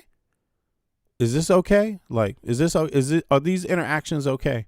Or are these interactions deserving of being shot or killed? I'm curious about it. I mean, is this okay to, MAGA supporters? Is this okay? Is this how you treat the police? Right? Is it okay for MAGA supporters to treat police officers this way? Is it illegal for MAGA supporters to treat police officers this way? Are they putting the police officers' lives in danger this way? If they're MAGA people, I'm just saying, if they're MAGA people, are they doing that? Are they putting, so I'm not really getting it. Of course, if someone gets killed, a resident of your town gets killed by agents that come to your town wearing masks and doing all of this shit, alleged agents, because I'm not sure, we got to think about it from the person reacting. Do they know what's going on? Does the woman know what they're doing is lawful in the first place? Does she know that they're following the law? How would she be able to identify who she interacted with that day? You see?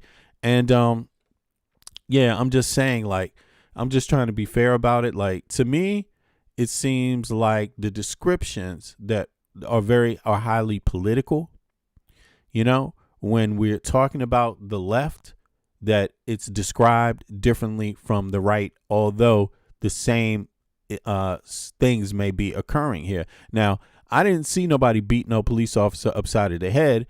I didn't see any barricade put up, right, that someone crossed. I didn't see, any of that. I didn't see people traveling from other parts of the country to attack police officers. I mean, it looks like these people are in their own town and are pissed off about it, right? Now, but in any case, let me...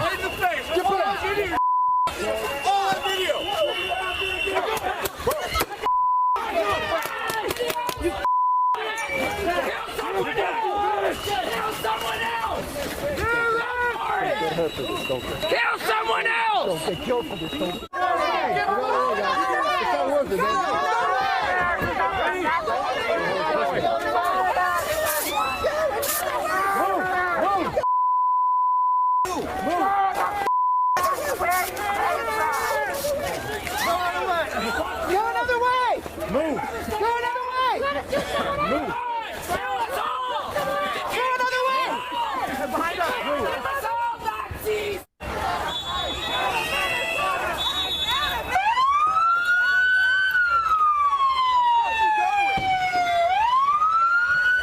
Hey, and what's interesting is the guy right here in the video, the man, he didn't pull out a gun and shoot his ass. Yeah, right. Simple and plain. He didn't pull out a gun. The guy sitting straight in front of the car did not pull out a gun and shoot. The car is hitting him.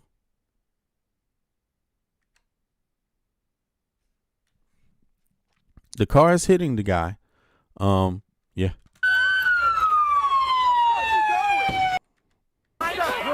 I wonder, is that what happened to the ICE officer?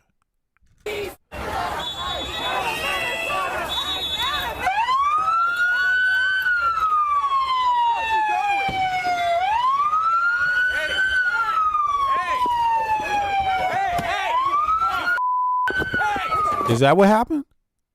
Is that what happened? I'm curious about that. Is that what happened? Is this what Kristi Noam is saying is what happened? I mean, that's interesting. You know, that scene is even there, right? I mean, look at this. Look at this. It seems like, look, how would you describe this? So, how would you describe this? The officers, right? The guy was in front of the car. It's the exact opposite scenario. He's in front that they describe. It's opposite from the scenario they describe. Now the protester is in front of the vehicle. The ICE people get out of the vehicle, right? They stop. They get out of the vehicle.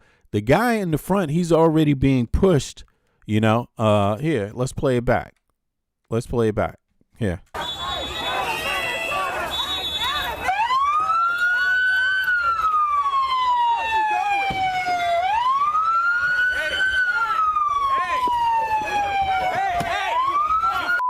You see? You see that? You see? To me, it looks like this is closer to what happened. And instead, the guy in the front, who's the protester now, would have been the police officer, and he shot her. Because listen, they say that she was shot from the side window. That's what all the witnesses say. So that makes a lot of sense, because the guy would kind of have to, the car would already have to be, it had already driven by him. You see what I mean? Now, it's just to take a look and see what Fox is talking about. But it is odd that they have a similar scenario up here. You know, to me, it seems like, I don't believe the officers anymore. You know, I didn't believe them in the beginning because the video doesn't show any of what they're saying, right? But just to try to be fair and say, okay, if that happened there, what would it look like? Because the officer was clearly alive after she drove off, right? He was clearly walking fine after she drove off. The witnesses say she was shot through the side, the driver's window, not through the front window. So when he shot, he could not have been in front of the car. I mean, these kind of details matter, right? Now let me look up one other thing here before I go to the next video.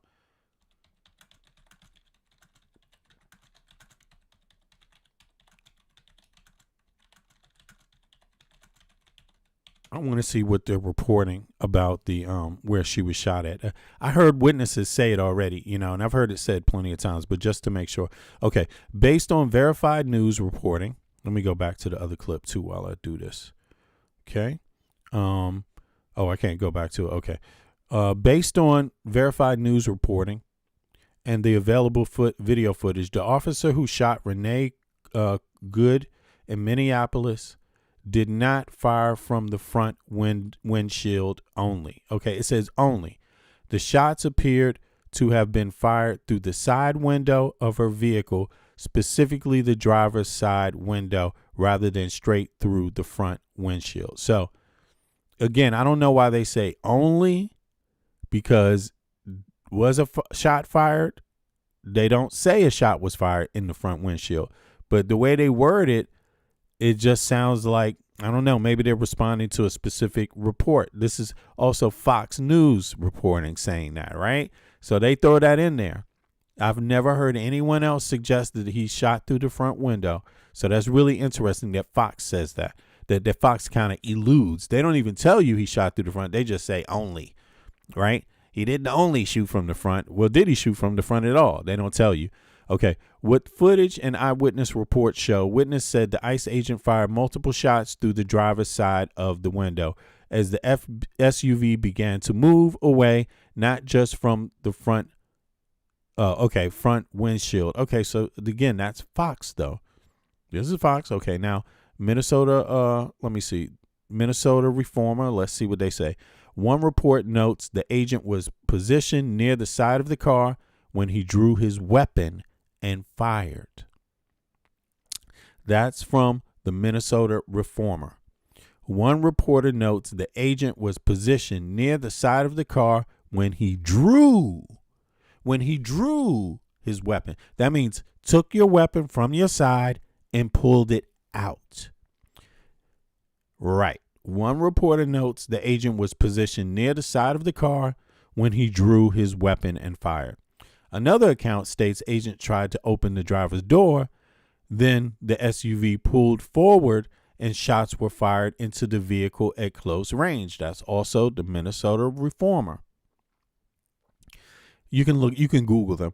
Details from multiple angles. Videos circulating online include angles where the agent appears to be standing to the side of the vehicle, and shots appear to go through the driver's side window area as the driver moved the car. That's reported by Fox News. Okay. Minnesota, Fox. Some reports and bystanders' reactions indicate the windshield may have later shown a bullet hole, but the initial shots described by witnesses were through the driver's window.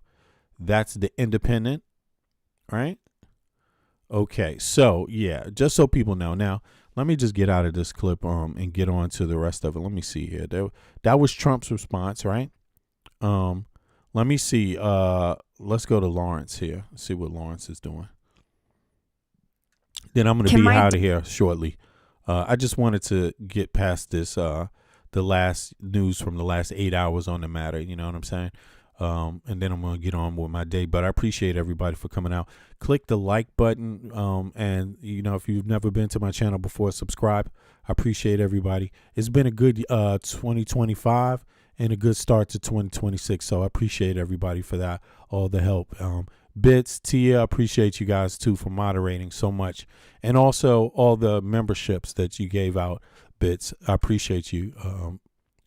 It's good to say those things, even though I know Bits, you know, she gets it, you know what I'm saying? But it's still good to do that because, you know, it doesn't have to be this way either, right? So I try to acknowledge the blessings all the time. So I appreciate everybody. All right, so let's go. First, they lie.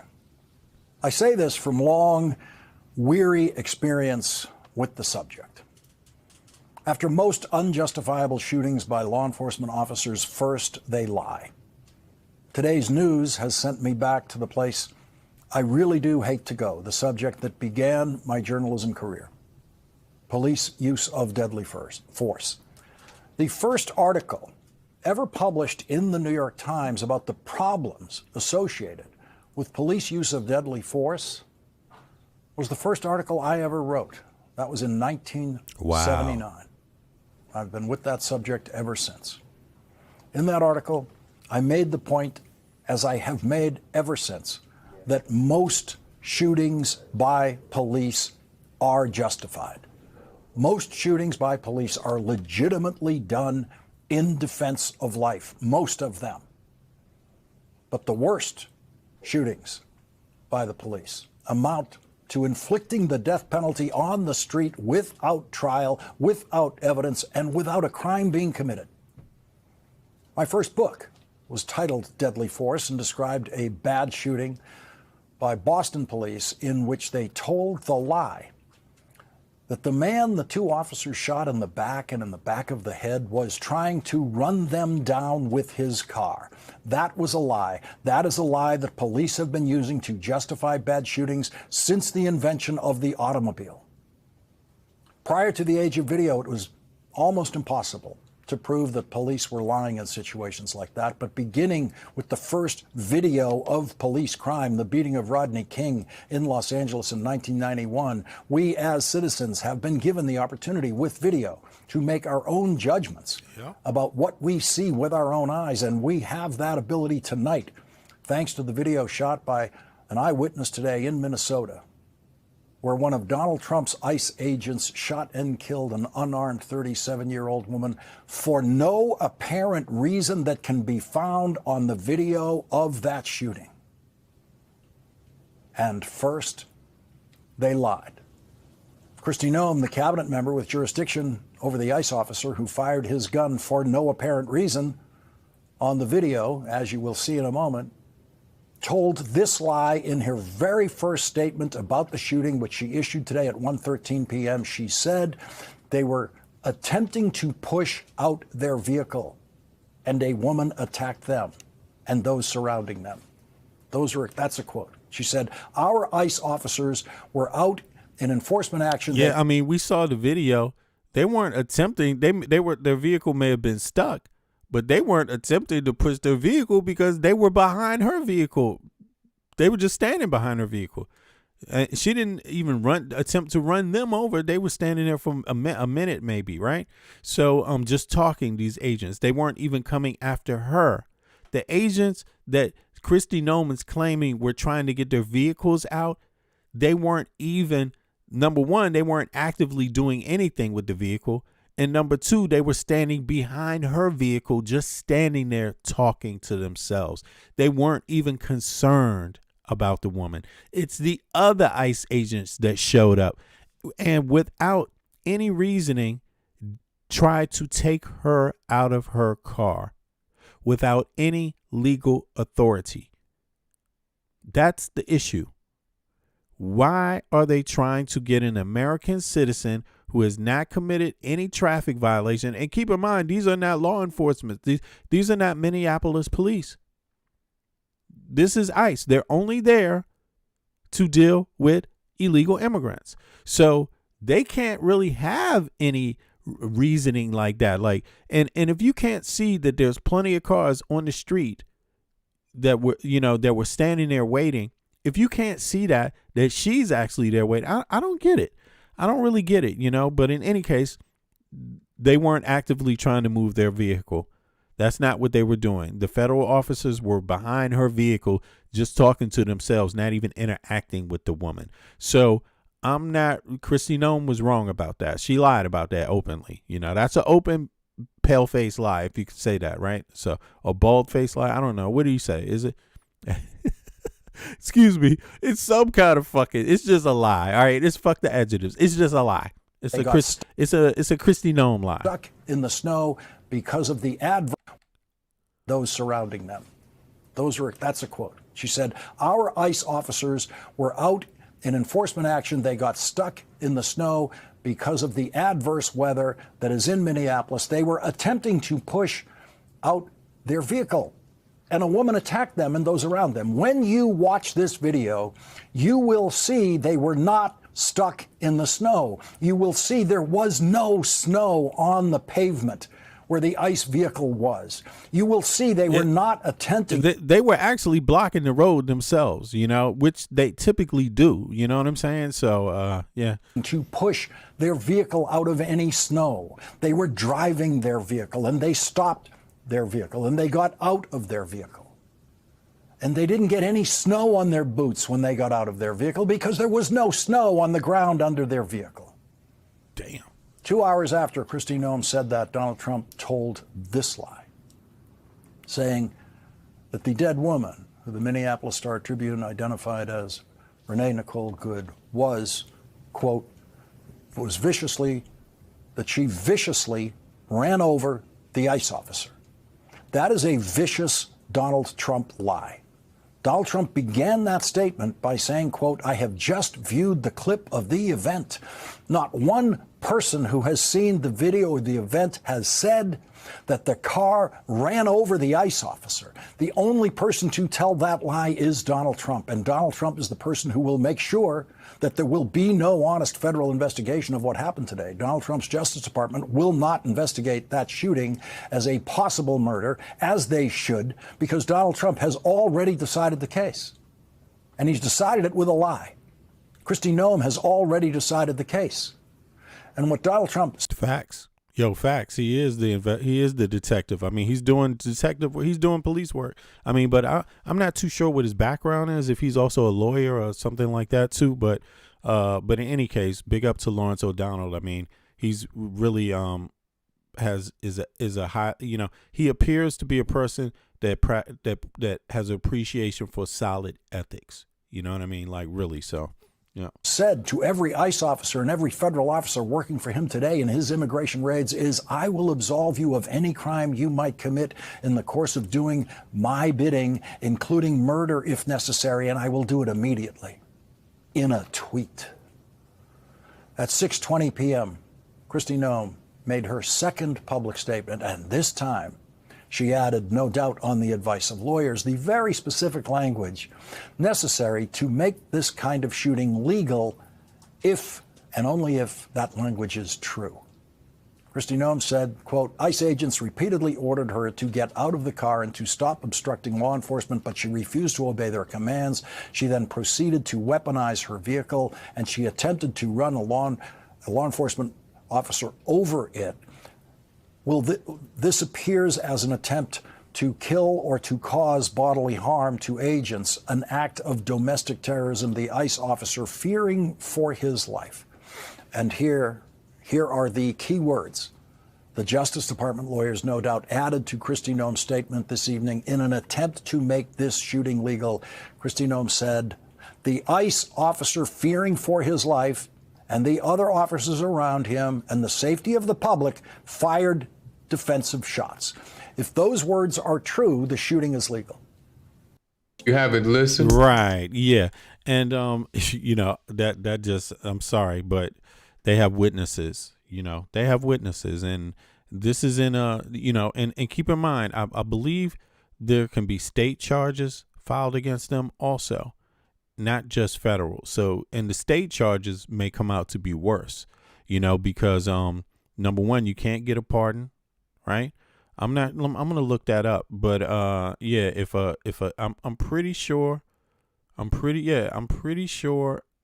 a state can file charges against any individual, even federal law enforcement. I'm pretty sure. And and in state charges, there is no pardon, and on top of it, your jury, I think a jury would still be from that state where the crime happened, even if it was a federal trial. But, it appears to me that they haven't thought too much, these ICE agents and in the federal government, like Kristi Noam, about situations like this, how to what extent of jeopardy they leave these ICE agents in when they're encouraging them to have these practices, because I don't see how in a state trial they're going to get out of this. I don't see how it's possible, from what I see from the video myself. But Lawrence is going to play another video.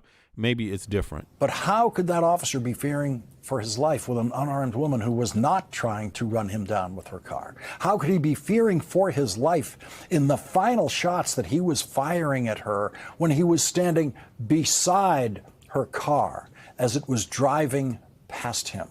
And he was pumping bullets still. Oh, yeah. I'm sorry about that. I missed that when the car message. had no possibility of hitting him or anyone else. And he was shooting her with the intent of killing her. Simon. Yeah, this is Lawrence O'Donnell. Kristi Noam said that the ICE agent who fired his gun was the only ICE agent on the scene who thought it was necessary to fire his gun. And at the beginning of the incident, he was not the ICE agent closest. Yeah, sorry about that. To the woman in the car.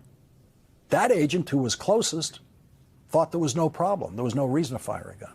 The agent who approached the woman most closely and would have been in the most danger from her did not fire his gun because he knew he was not in any danger at any point.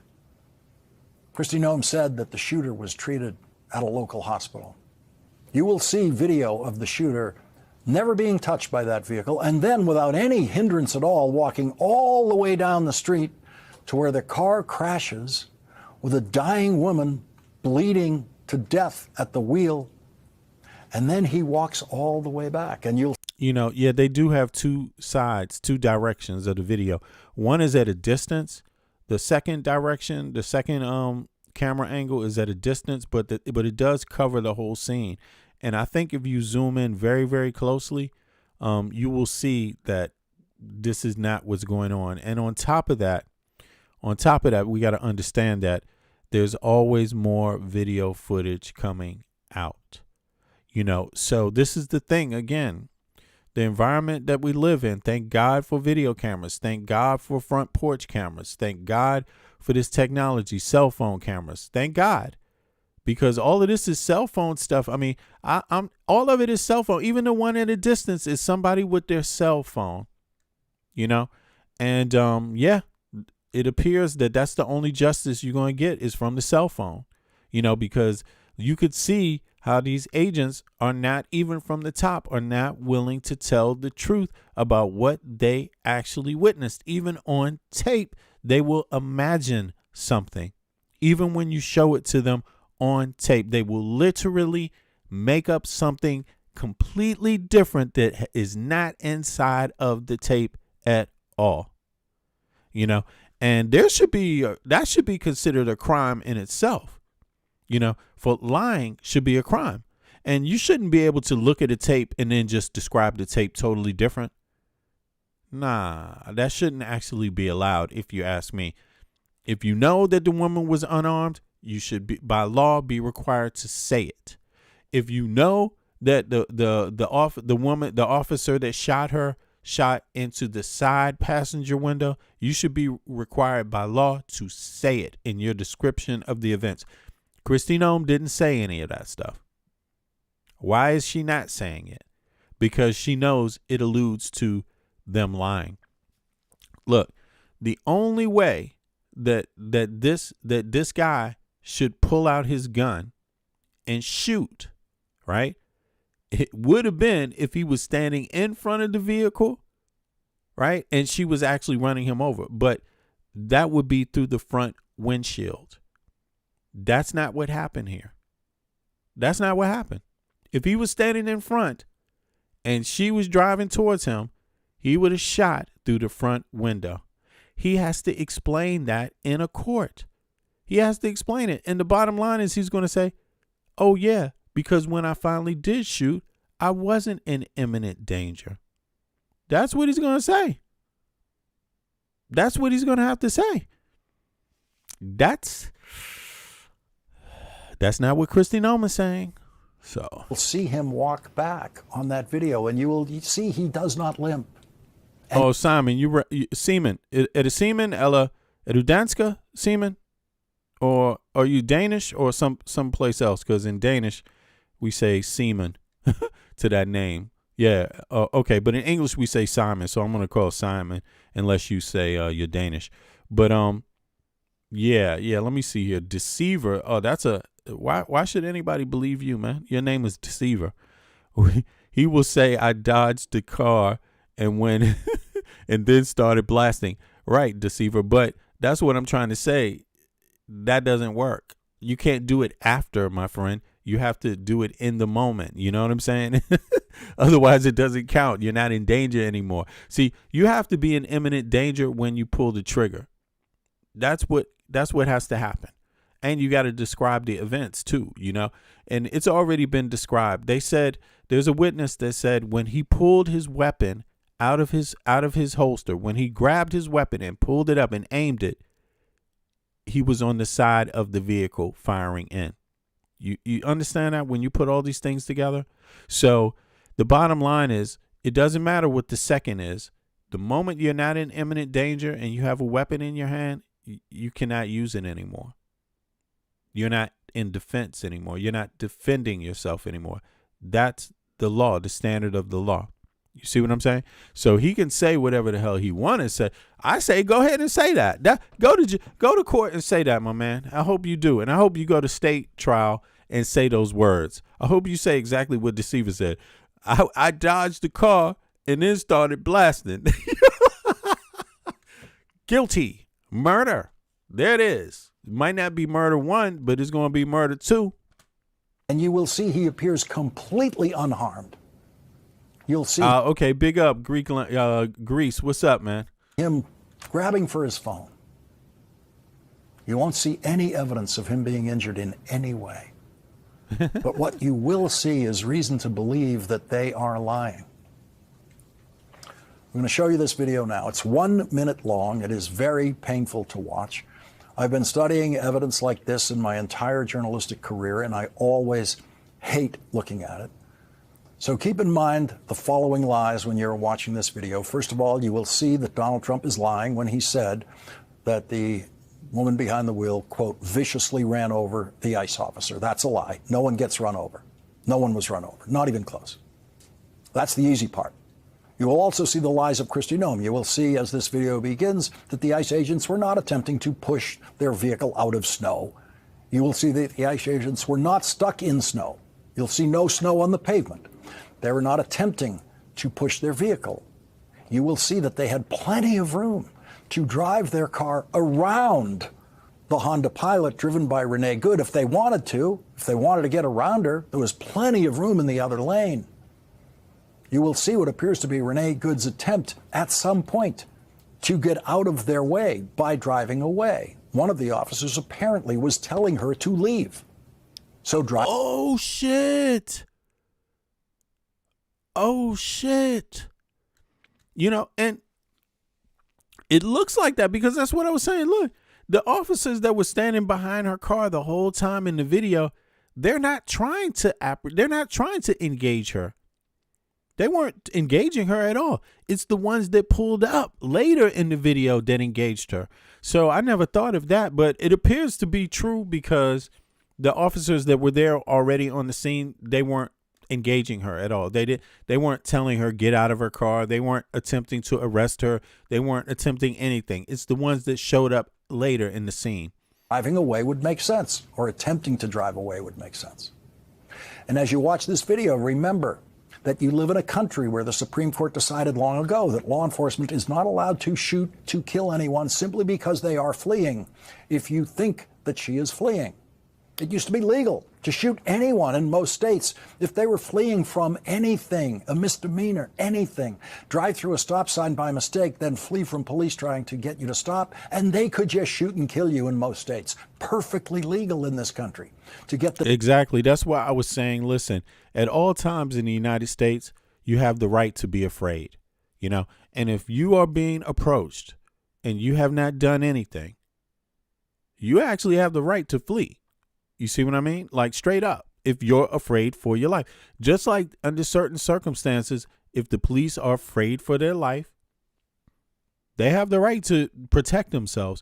But, you know, in this case, a lot of people, you know, don't know that you don't, just because a person has a badge and has a mask.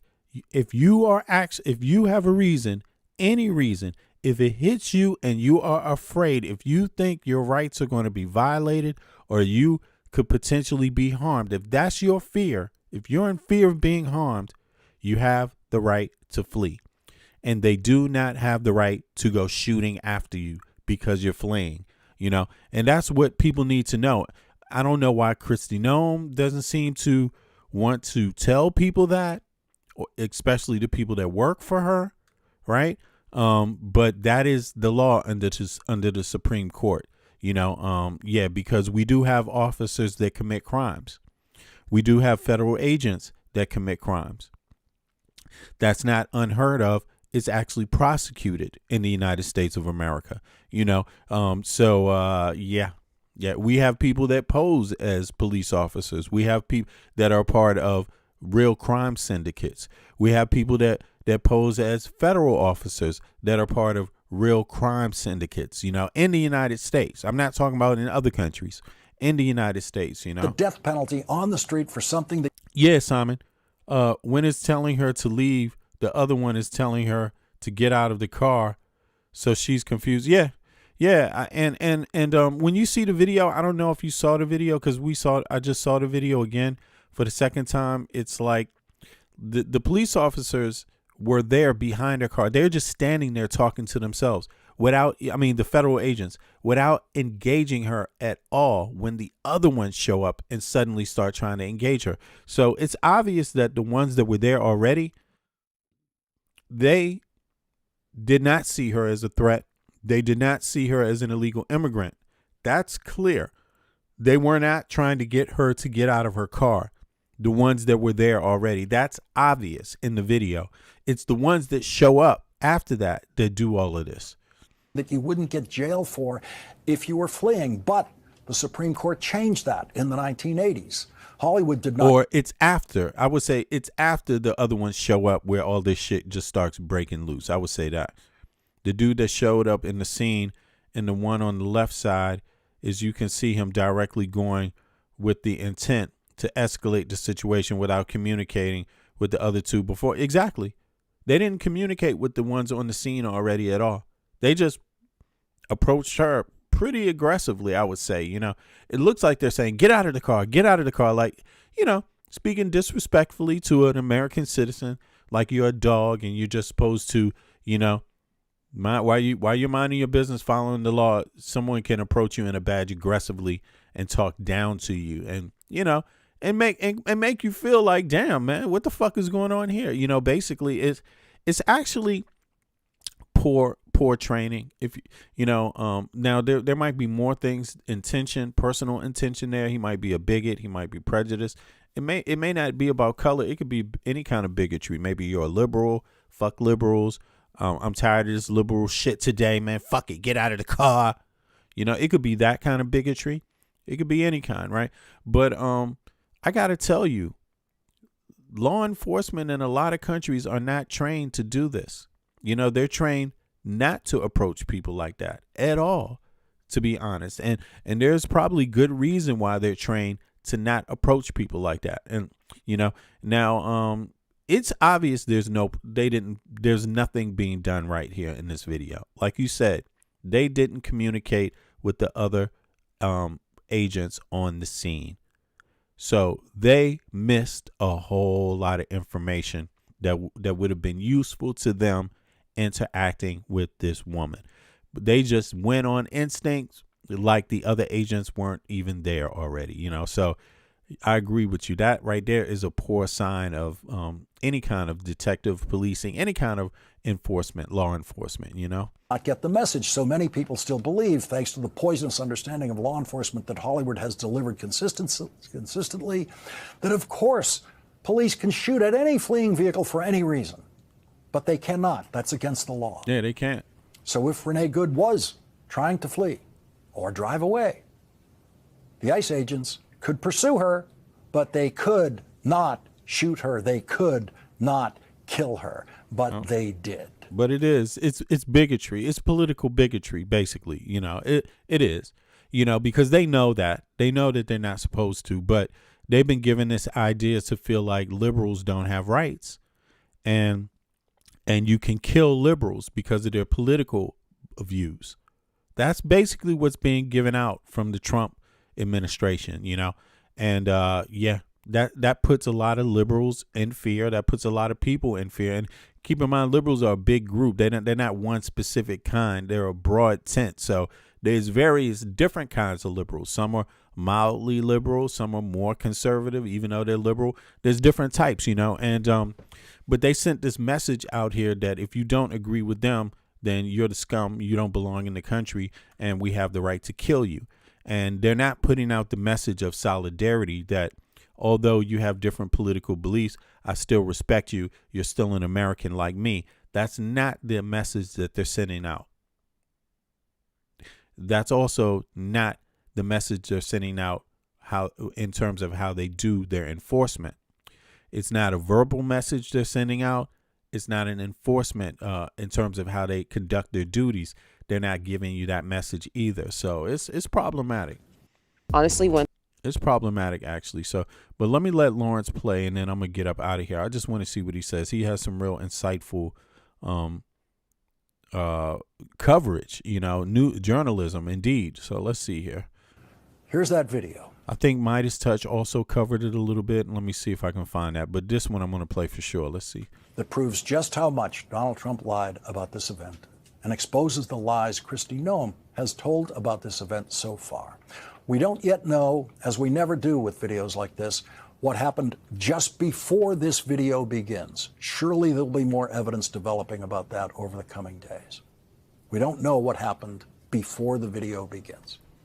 But the video you are about to see shows you that Donald Trump and Kristi Noam seem to think that what's on this video is so unjustifiable. It's so unjustifiable to kill that woman that they have to lie to justify what you are about to see. Here is that deeply disturbing 1-minute video. Okay, so this is the one we saw already.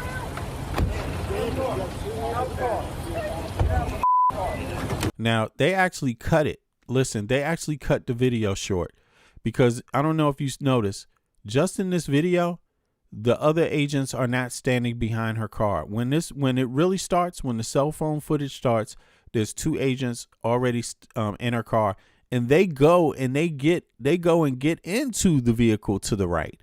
That you just saw them. You just saw the door shut a little bit right there. Maybe I should slow it down here, but that's interesting. I didn't notice that in the other video, but let me see here. Let me just slow this down a little bit so people can see it a little easier. Here we go.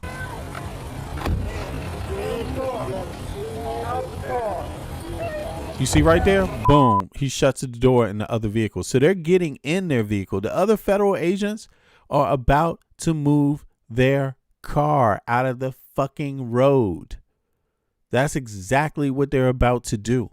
They were previously, even though this video doesn't show it, in the other video I have, it even starts before this point, and they're standing behind her vehicle.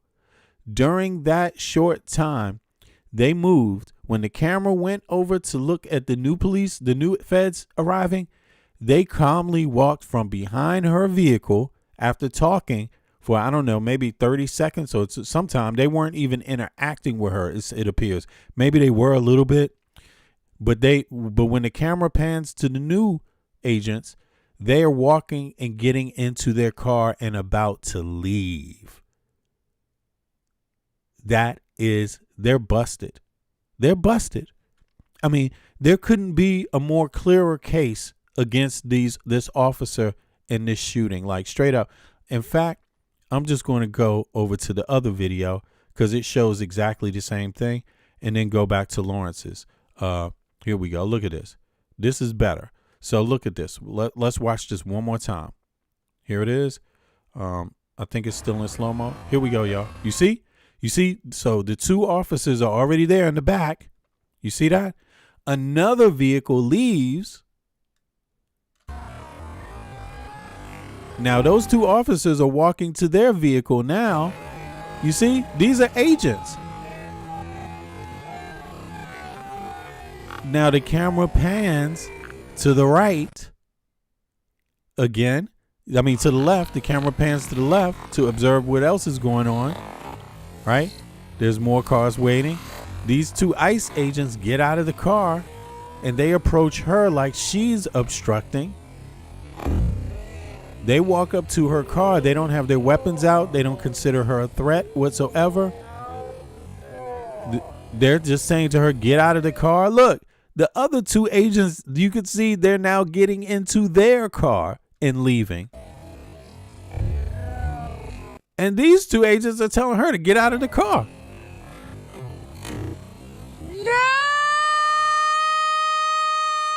And the woman is trying to tell them, no, you're making a mistake. Because she witnessed the whole damn thing. That's what's going on here.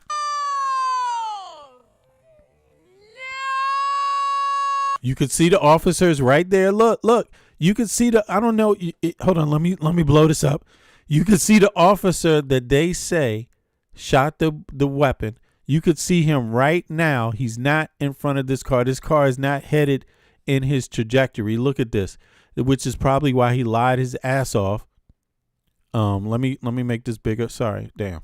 Let me make this bigger. It's right here, so you can really see what I'm able to see here. You see, right there, at the tip of the car, this is the officer. So he is purposely standing where he is standing. You see? Look.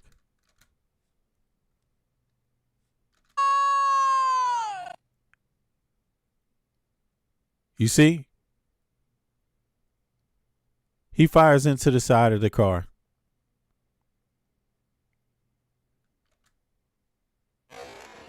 And he fires twice. The second time, he's not even in front of the car. You see that? You see that?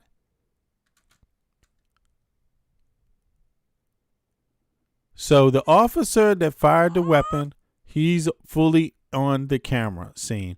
And they won't be able to explain any of this. There's just nothing to explain. There's nothing else to explain, you know? It is, I mean, that's the way it looks to me. And now let's go back to Lawrence O'Donnell's footage here. Let's see here. First,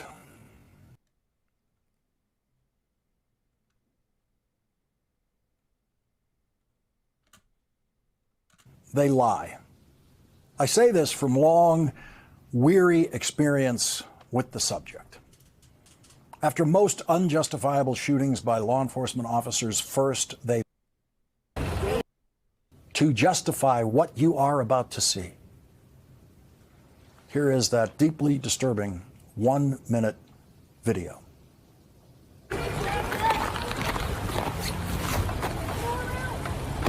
Yeah, so it starts a little late, this video. So you see, they're getting in the car right now and leaving, you know, and that's crazy. You know, they're not seeing her as a threat. They don't have their weapons out when they were engaging her. And these new ones show up, apparently. And when they show up,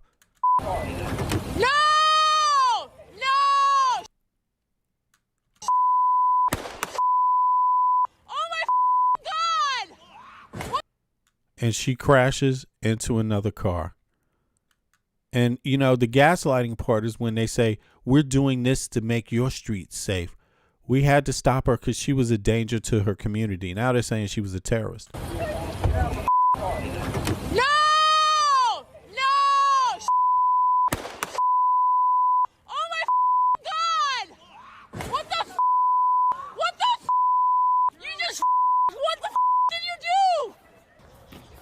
You know, I don't think they can explain any of this. It just doesn't look like they'll be able to explain it because there's too much that has been said already out in the open, and then they have to wind it back to kind of try to explain whatever they didn't get right. What did you do? You! Shame! Shame! Shame! Shame! Shame! Look, he's not even there to give her, you know, to give her any type of life saving help. He's like, call 911. That's what he says. Call 911. You know, he's the one that shot her. He walks away from her. He does not try to give her life saving help. And he is what you call a trained law enforcement officer in the United States of America. No!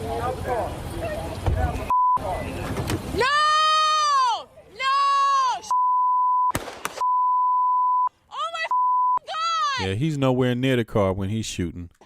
What the What the You just What the did you do? What did you do? You! Shame! Shame! Shame! Shame! And this is the guy. You know, this is terrible, man. It's fucked up. Let me just, this is the dude right here. Let me see. Shame! Shame! Shame! Shame! Shame! Shame! Shame! Dude, what's happening to her? What happened?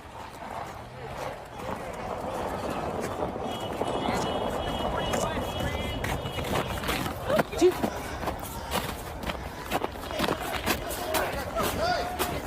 Get my back! Get step back! Look, Dude, look. you shot her! Look, but they don't want you to see. You see that? You see how foul that reaction is? They are not concerned about her until people show up and want to know what's going on. That is crazy. That is crazy. They're not even concerned. But when they go up to try to get evidence, they're saying step back. That's crazy.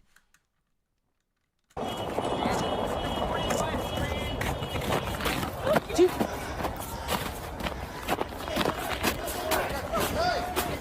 Get my back! Get step back! Look, they're telling her to get back. It's a citizen in the car trying to help her.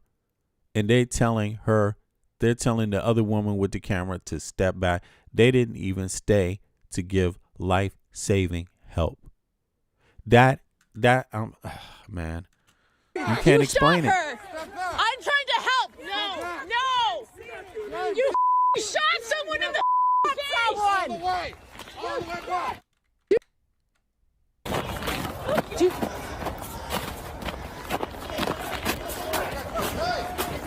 Look, you see? That's not a police officer. That's a woman that walked over there. I saw her earlier in the video footage. She got on like this plaid winter jacket. You see the boots she have on? This is a woman in there trying to help her. Get my back! Get step back!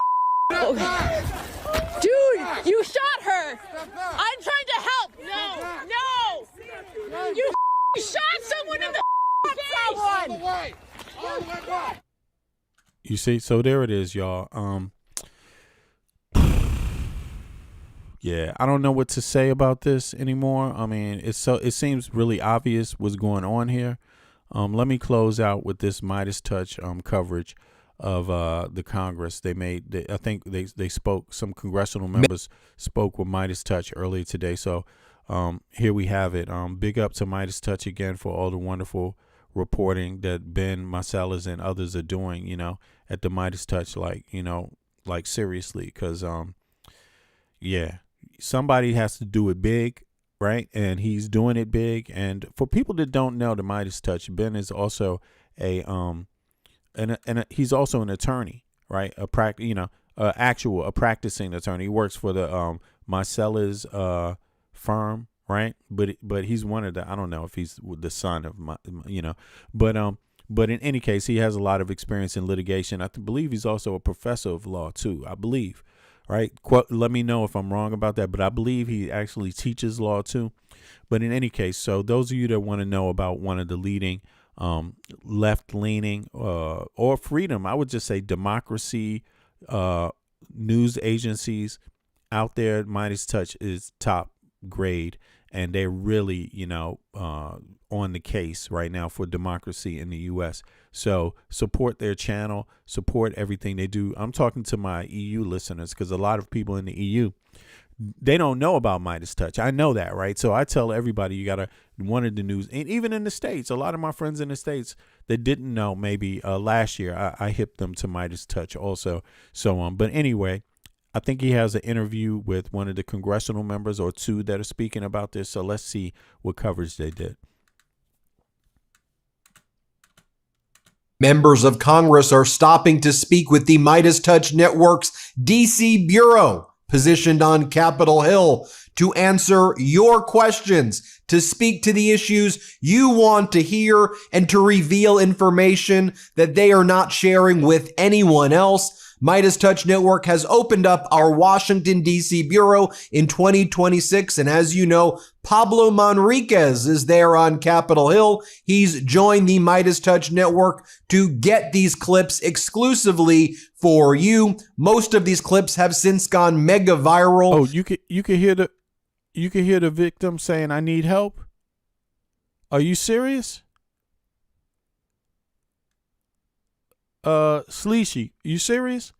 I'm sure that in the video where they blocked the doctor, I could hear the victim saying she needs help. Damn. Yo, Donnie, what's up, bro? My God, yo. This shit, man. This is crazy. Yeah, but let me play this. This is sick. They refused entry to to medical assistance. Oh, they tried to stop the Yeah, that's not surprising. I mean, yeah, but that's murder. You know what I mean? That's flat out murder. Like, and any of those officers engaged in that, they can all be held responsible if any of that is true. If there's any corroborating evidence of that, they're fucked. And listen, again, they're on a residential block. There's likely to be a lot more camera footage. And yeah, that's what I would say. And there's already eyewitness. There's people there with their own video, with their own cameras, their own phones, and even the people that didn't have phones out, they have witnesses, you know. But let's hear some of this. Since we put them out today, I want to share them with you, the viewers of the Midas Touch Network. Here you have Democratic Congresswoman AOC talking about how ICE now has less accountability than virtually any law enforcement agency in the U.S. Watch Pablo Manriquez interview AOC on the steps of the Capitol building. Play this clip. Congresswoman, can I watch this? So I'm using designer, which will import. Let me see. Sorry about that. It's just the I'm gonna take care of this, right? So I don't have these ads anymore. Real quick, get your reaction to the shooting death in Minnesota of the woman by the ICE agent. No, this is what it's a nightmare. It's a nightmare. This is what we've been warning about for a very long time, and it is. I'm just. It's tragic to say, but from the moment that, I mean, from the moment. All of this could have been prevented. All of this was warned, you know. And again, just because it's Democrats or liberals that are saying it, it was all explicitly, all the warning signs were explicitly ignored and not heeded by all Republicans in power in the Supreme Court, in the Congress, in the Senate, in the White House. That this Congress decided to authorize and explode ICE's budget. They are accountable to no one. It's important that people know that ICE has less accountability than virtually any law enforcement agency in the United States. And yet they are some of the most well-funded. They are operating with impunity. And we just saw them murder an American citizen in cold blood in the street. And despite whatever lies that the president wants to say about what was happening in this, you can see what happened for yourselves. They shot a woman in the head in cold blood on the street. I hope that this incident is prosecuted to the fullest extent of the law, and this is an agency that must be reined in. Next, Manriquez speaks with Seth Moulton, Democratic Congress member. Play this clip. And do you believe that it was a murder like some of your Democratic colleagues have been saying? I don't know yet, but it sure looks like it. Okay. I mean, if that ain't a murder, I don't know what is. More from if that ain't a murder, I don't know what is. Congress member Moulton right here. Play this clip. Reaction to the shooting of the woman in Minnesota by the ICE agent. It's absolutely heinous. And that's why I said that ICE not only needs to be held accountable, they literally need to be prosecuted when they're breaking the law like this. ICE should be prosecuted. And Todd Lyons, if you're listening, yeah, you're breaking the law. You can't enforce the law if you can't follow it.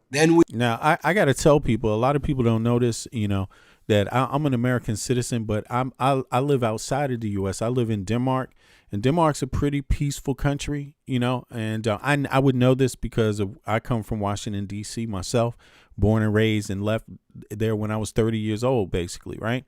I'm talking about moved abroad when I was 30. And something like that, 30, 31, something around there, right? Damn, I'm forgetting.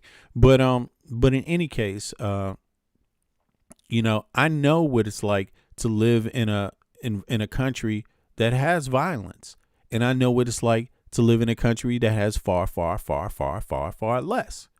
I know what it's like to live in a country where everybody can't get access to the education they want because they can't afford it. I know what it's like to live in a country where everybody can't get access to health care. I lived in Washington, D.C., man, we called the local hospital. It's not around anymore, but it used to be called Capitol Hill Hospital. I don't know if anybody from D.C. is listening right now, but people my age from D.C. know Capitol Hill Hospital, right? And we used to call that hospital Capitol Kill, you know? And because in those days when I was growing up in the 80s and the 90s, if you didn't have health insurance, listen, a man died at the door, delivered to the hospital, died. I believe he was a gunshot victim, died, and they would not let the person in the hospital because they did not have insurance.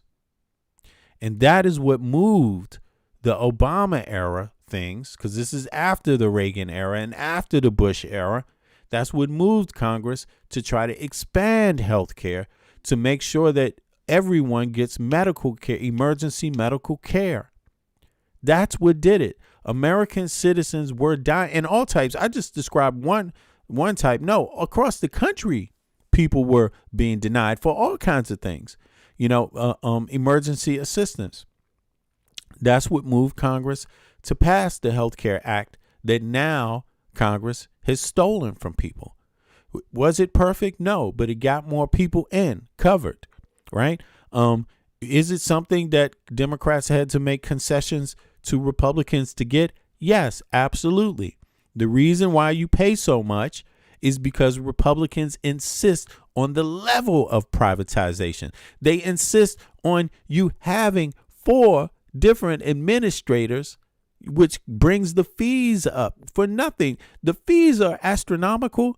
One major part of it, and it might be the most significant part, that has nothing to do with the medicine, nothing to do with what work is being done on you, is the administrative costs are huge in the U.S., right? So I grow up in a country where I've seen that happen. I live in a country where where it's not like that. Things are not organized that way.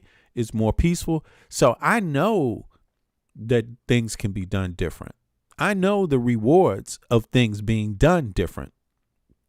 I'm just telling American citizens, yo, please don't buy the hype. I'm so lucky that I live in the country that I live in, and I enjoy it to the fullest. I'm so blessed because of it, because I don't walk around where police are interacting with people this way. Law enforcement in Denmark is not interacting with its citizens this way. It's not doing that. That's not what's happening. And you might get complaints sometimes, but in a democracy, that's what a democracy is for, to receive complaints. That's how you know you're living in a democracy. When you're getting some complaints, no matter how good things are. When you're living in a place that's not a democracy, they don't want to hear your complaints. They don't want you to vote. They don't even want to acknowledge any complaints. They want to stop doing any reports. And they want to get aggressive with a gun, law enforcement, when they interact with its citizens. We spoke with Congressmember Johnson. Here's what he has to say. Play this clip. All right, Mr. Johnson, can I get any reaction to the shooting death in Minnesota by the ICE agent of the lady in the car? It looks like a homicide for which there should be criminal charges. Thank you, Shooting sir. into a moving vehicle 4 times, traffic stop, murder. Then Pablo Manriquez was able to speak with Democratic Congressmember Gomez from California. Play this clip. Gomez, any reaction to the shooting death of the lady in Minnesota by the ICE agent today? Yeah, it was murder. It was obvious that she was just driving away. She wasn't driving into the ICE agent. I think that the Attorney General in Minnesota has to take a hard look and probably file charges against them. I think so. I think state charges need to come against every single person involved in it, period. It doesn't matter who was involved. Anyone that played a role in anything to make that happen, to cover it up, to lie about it, right? To obstruct justice is to lie. To leave information out is to obstruct justice. Anybody that's obstructing justice and anyone that played a role in apprehending that woman or the role of killing her needs to be prosecuted. And anybody playing a role in obstruction needs to be prosecuted to the highest degree on the state level, so there can be no pardon whatsoever. You know, they need to be prosecuted to the full extent of the law. And yeah, this is just too much, you know. I think it was disgusting. I pointed out earlier that this was eventually going to happen because you have these agents from all over the country, probably without a lot of training, getting sent into these communities and ratcheting up their enforcement in a way that's pretty reckless. So was that going to endanger lives of U.S. citizens as well as people who are not documented but are not a threat? And this was exactly the fear that I always had when it came to these ICE agents, and why I'm also scared about the expansion of ICE and CBP. Anyone that played a role in this woman not getting medical attention, they all need to be brought up on charges too. Using that $175 billion slush fund, I think it's $175 billion slush fund paid for by the United States taxpayers that can't even get affordable health care. It's going to be more attacks. It is going to be more, I would say, untrained individuals that shouldn't be on our streets. And this is across the country. So I think the Attorney General has to take Minnesota has to take a hard look at it. And then Congress has to figure out if these people have immunity, that we can strip them of that immunity if they violate the law. Yeah, and then Trump is going to say, we don't back you up, Minnesota. We're going to withhold the tax dollars that your state paid, the federal dollars that your state paid out. We're not going to return any of them. We're going to withhold them if you do anything like prosecute the law. We don't want you prosecuting the law fairly. That's what Trump is basically going to say. Next, we get to hear from Congressmember Dan Goldman, a former federal prosecutor from the Southern District of New York. And here he describes what took place by the ICE Gestapo as outright murder. And this comes from a former federal prosecutor who prosecuted murder. Play this clip. Invading our cities, using excessive force lawlessly with new agents without proper training. And sadly, this was not unexpected, but it is egregious. It was an outright murder. And the fact that the administration is trying to defend the ICE officer when everyone can see with their own eyes that that car was trying to get away because it still turned away from the officer after she was shot in the head. So the fact that they are arguing that somehow this is domestic terrorism, much less an attack on ICE, is preposterous. This officer not only needs to be fired and suspended, but based on the video, he needs to be charged with murder. And do you think that will happen? I have no idea what will happen. Do you need to look at the Homeland Security budget as a result? I think we will have to, yes. Then Pablo Manriquez from the Midas Touch Network's DC Bureau was able to capture what was taking place when AOC was approached by Jesse Waters' very creepy producer. And she was being asked creepy questions. Watch as she responds to Jesse Waters' producer. Pablo Manriquez caught it all on tape for you.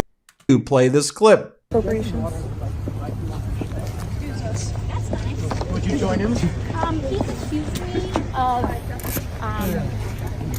he has sexualized me on his show. He has sexually harassed me on his show.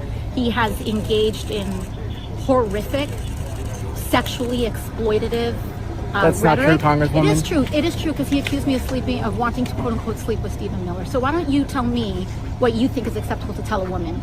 Thank you. More from AOC right here. Yeah, Jesse Waters makes sexual comments about everybody. I don't know why he's like, that's not true. What the fuck? You know, that's exactly what they do on Fox News, you know? Let's play it. What are the implications of that? Well, first of all, what happened and what we saw today was a horrific act of violence. I mean, and Jesse Waters is not the only one that does that to women, you know, in MAGA or on MAGA television, I mean, that's what they do. That's normal to them. Don't forget, they voted for a guy whose best friend, who's a rapist, adjudicated rapist. They voted for that over a woman, right? So there's some misogyny there. The guy that they voted for was the best friend of the most prolific child sex trafficker in the country, Jeffrey Epstein. That didn't stop them from voting for him. I mean, they applaud the man when he basically talks about grab him by the blah, blah, blah. I mean, this is what the reality the United States of America is living in. Misogynist, women hating, racializing people, hating minorities, hating ethnicity, regardless of what you are. You know, they find a way to hate more ethnic things. They, you know, are promoting criminality, promoting insurrections against the government, actively promoting violence against police, and they're promoting police violence against citizens. I mean, you know, they just all over the place. They're a hot mess. You know, my heart goes out to the victim's family of this. You know, I think what we have now seen and what we are seeing is that ICE is not just becoming an anti-immigrant force in this country, it is becoming an anti-civilian paramilitary organization. People are getting taken off of the streets for exercising their free speech rights. The president himself has asserted that, in fact, one of the reasons that this murder may have been quote unquote justified is on free speech grounds. So this is now turned into what our greatest fear is and has been for a long time around ICE, that this will be used as an anti-civilian force, that it has no accountability. At the end of the day, what we saw today is a murder. And murders in cold blood need to be prosecuted. Okay, so that's some of Midas Touch reporting, and this is the last one. There was a witness. I want to end it on the witness. You know, some witnesses that were there. They have some coverage of them here. Or actually, I think they came up and spoke on the panel. So bring in Lynette Renee Grandel and Venus DeMars. Lynette was a direct witness of today's shooting. Venus witnessed the aftermath. I want to thank you both for being here on what is obviously a very hectic and emotional day. So Lynette, you witnessed the shooting, correct? Explain to me what you saw and how everything came together. Right. Well, I got up this morning because I was getting messages on social media that our local elementary school over here 2 blocks away was requesting observers to be there while the children were arriving for school on buses, because ICE had been patrolling around there quite heavily today, and there was concern that that they would abduct parents who were dropping off their children or making sure their children got safely to school. So that ended, and so it was about 9:30, and I walked actually on this intersection where you can see towards that intersection, and I was going to go home, and a guy in a car drove by me and another friend who were walking along there, and he said, "Oh, ICE is right there around the corner in the 3300 block of Portland Avenue." So I thought, oh, I better see what's happening there. I have my video with my phone camera. I should observe there and make sure everybody's okay.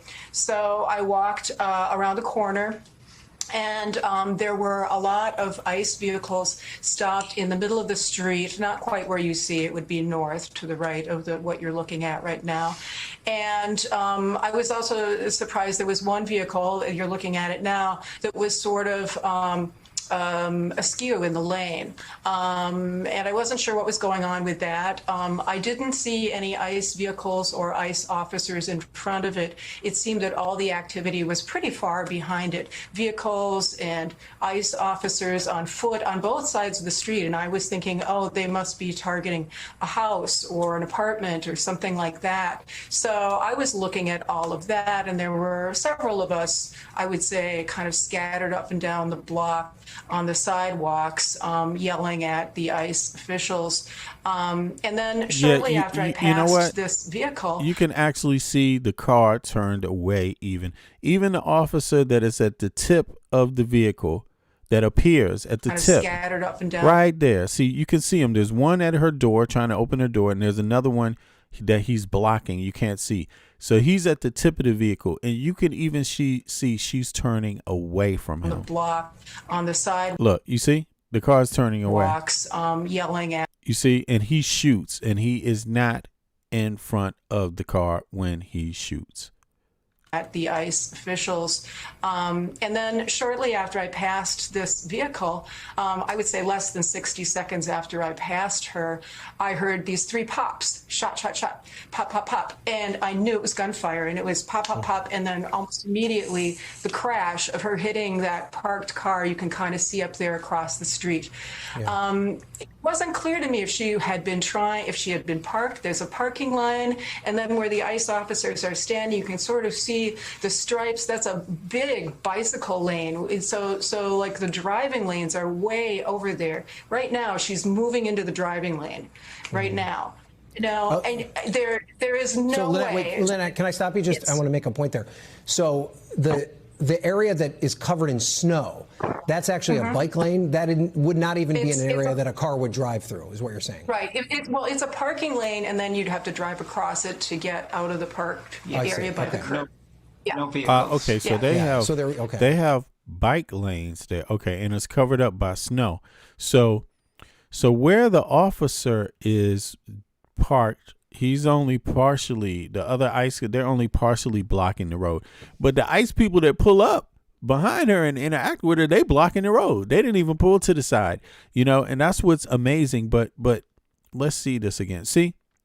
So that car is kind of blocking the road. Her car, is it blocking the road? I mean, I don't know. They're saying that this is the parking lane and that, right. So where this car is, I guess that would be the case. Let me just back it up a little bit. I'm just trying to understand what they're saying, right? So they're saying this area that she was in, this is not the road. And I knew it was gunfire, and it was pop, pop, pop, and then almost immediately the crash of her hitting that parked car you can kind of see up there across the street. Yeah. It wasn't clear to me if she had been parked. There's a parking line, and then where the ICE office. Okay, I can kind of see the line there. I can kind of see the line, right? So the ICE vehicle is not really blocking the road. I can see kind of line. Okay, so she's actually parked. Okay. That's interesting too. I didn't know that. Are standing, you can sort of see the stripes. That's a big bicycle lane. So like the driving lanes are way over there. Right now, she's moving into the driving lane. Right now. And there is no way. Wait, Lynette, can I stop you? I want to make a point there. So the area that is covered in snow, that's actually a bike lane. That would not even be an area that a car would drive through, is what you're saying. Right. It's a parking lane, and then you'd have to drive across it to get out of the parked area by the curb. No vehicles. Yeah. So that would indicate she's parked sideways. She's actually parked. And you park. I've seen it like parking like that too. I have parking in front of my place like that also. It's sideways. You park at an angle actually, and there's lines, but because of the snow, you can't see it. But in this video, you could see where the road starts. You can see that now that they pointed out. But let's go ahead. At least to a certain extent, why the car may have been there. But as you said, so when you approached, the car was kind of in that spot. We see it at the beginning. It was kind of almost in the driving lane, but still in that bike lane to a certain extent. Could you tell at that point, was there any sort of conflict? Were ICE agents yelling at the driver? Was the driver yelling back? Did you see any sense of that? Yeah. People were blowing their whistles at the ICE agents. The ICE agents were getting out of vehicles possibly and walking they were walking in that direction. But I did not realize they might be walking towards that vehicle. And I guess it doesn't seem like the vehicle subject to be any kind of target. So you didn't have any sort of sense when you were walking up then that this vehicle was in any way threatening anyone. It didn't seem as though the person in the car was trying to agitate or make. And at the end of the day, you don't have the right. It's like at the end of the day, you can't shoot somebody because they're fleeing. It's just that simple, you know. And you can argue about whether she followed the law, but again, January 6th, did the protesters follow the law? No, they didn't follow the law. Did people get hurt because they didn't follow the law? Yes, officers got hurt because they did not follow the law. Did the officers shoot people in the head because of that? Not the ones outside. I mean, they were going hours bashing the police. You know what I'm saying? The police in the United States of America never got an ass whipping like that in the history of the country. No, I'm joking, but in a 80 years, like this is a whole police force that was getting mangled in front of the place where we make laws, getting their head bashed, all criminal law too, getting their bodies bashed all in, heads bashed all in, destruction of property to the damn Capitol. I mean, people saying they want to hang Mike Pence, and yet you can't get a MAGA person to say they should have been shot. But you're going to get loads of MAGA people saying, hey, man, this lady deserved it. She didn't follow the law. She didn't listen to the police officers. But the moment the January 6th rioters crossed the gate that the police had put up, the barriers where they told them kindly and nicely, please do not come any further, they all went further. They was like, man, fuck you. Fuck your family, officer. Who are you to tell me this is my country? Fuck you, Jan 6 police officers. You mean nothing to me. And then they kicked their heads in and proceeded past the barrier. So they didn't follow the law either. I mean, I'm just saying. How many of them got shot in the head? The situation more difficult for the ICE agents. No, I didn't even hear anything from the car. People on the sidewalks were screaming at the ICE agents, like, get out of our neighborhood, that sort of thing. But and like, we were blowing whistles and stuff like that. But no. So then, Venus, Venus, if we can bring you into the conversation, then at what point did you recognize and realize that something was happening, and what was your experience? So Lynette texted me because she couldn't come over and find out what had happened because the ICE agents were pushing everybody away. They immediately pushed everybody back. Yes. So I went out because we live nearby and I could come in from the other angle, and I got to the intersection and I discovered that they were the EMTs were doing CPR on someone on the sidewalk right at the intersection. That lasted for about a minute. She was behind a snowbank, so I just saw the activity of doing the CPR. The ambulances couldn't get there because there was so much traffic. The ICE vehicles had, it's a one-way going south. The ICE vehicles had the complete block north of her, behind her, blocked. So when they finally did get over there, I watched as they got whoever they were doing the CPR on, onto a stretcher, and then put her into the ambulance and drove away. But there was no rush, there was no sirens. I already knew she hadn't made it. It was just devastating to watch, and I was just across the street from it. And so you both live in this neighborhood, correct? Is that right? Yes. Yes. Yeah. So do you recognize the car? Would you have known the woman that was in the car? Or no, do you have any? We don't know her. Right. Okay. I mean, at this point, we don't know that we know her. I mean, I didn't recognize the car. It's it's a busy neighborhood. Portland Avenue is a busy street. It's one of the arteries going south of downtown, especially in the second half of the day. It's a busy street. I'm interested in something else you said, Lynette, because we've all seen the aftermath. We've seen the actual incident and the aftermath, and it seemed as though this was a pretty chaotic scene for quite a period of time. But the way you describe it is, as you were walking up, you didn't even realize that there was something going on. I mean, you knew there were ICE agents in the area because of the community group that you have and the situation at your elementary school. did it really not get that chaotic until the car started pulling out, or was there a sense of tension even before that moment from your viewpoint of it? It didn't get chaotic until the shots were fired. Right. It was. I mean, I was able to cross the street. I'd started crossing the street to get to the other side to see if something was going on over on that side, because I couldn't see much of anything on the even side of the street. And so I was able to cross because the traffic was stopped. ICE agents were all around. Nobody was preventing me from doing anything. It wasn't until I was still in the street, maybe halfway across it, and I heard the shots behind me. And that's when things got bad. So I guess that also, I mean, you said you don't know this woman. The president of the United States has described her as a professional agitator. That's his language. But as far as you know, she wasn't even a part of this text group you had that was alerting people to ICE agents being in the area. Yeah, I have no idea where she was. No. There was, it did not look, didn't look like there was any blockade or any intentional trying to, I mean, it was just, we were trying to pay attention to there was a lot of activity in our neighborhood that we got alerted to since about 6:30 in the morning. And it's continuing. I mean, my social media is blowing up. This has not even stopped them. They are picking up people all over the place. Yeah. But there wasn't a big chaotic scene before the shooting. That's when it sparked. Yeah. And that's when people rushed out and asked. And there was not a lot of people out there. It didn't start turning into a protest or people trying to document until after that incident. When I was filming the CPR happening, there was still just a handful of us out there. It was shooting. This has not even stopped them.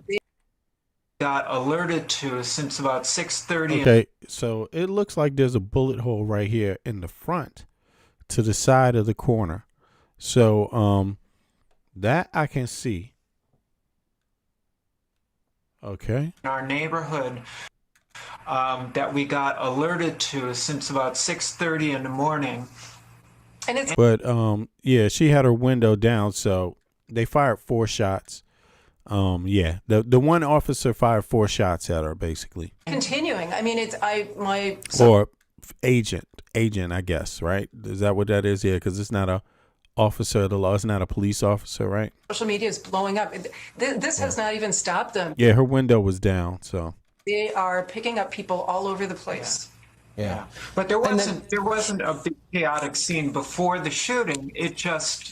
That's when it sparked. Yeah. And that's when people rushed out and asked. And there was not a lot of people out there.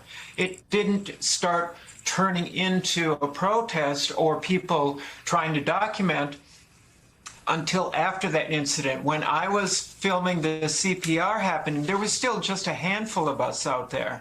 It was not this big chaotic thing. It was just like maybe 25 of us out there, neighbors who came out. It was not a big chaotic scene.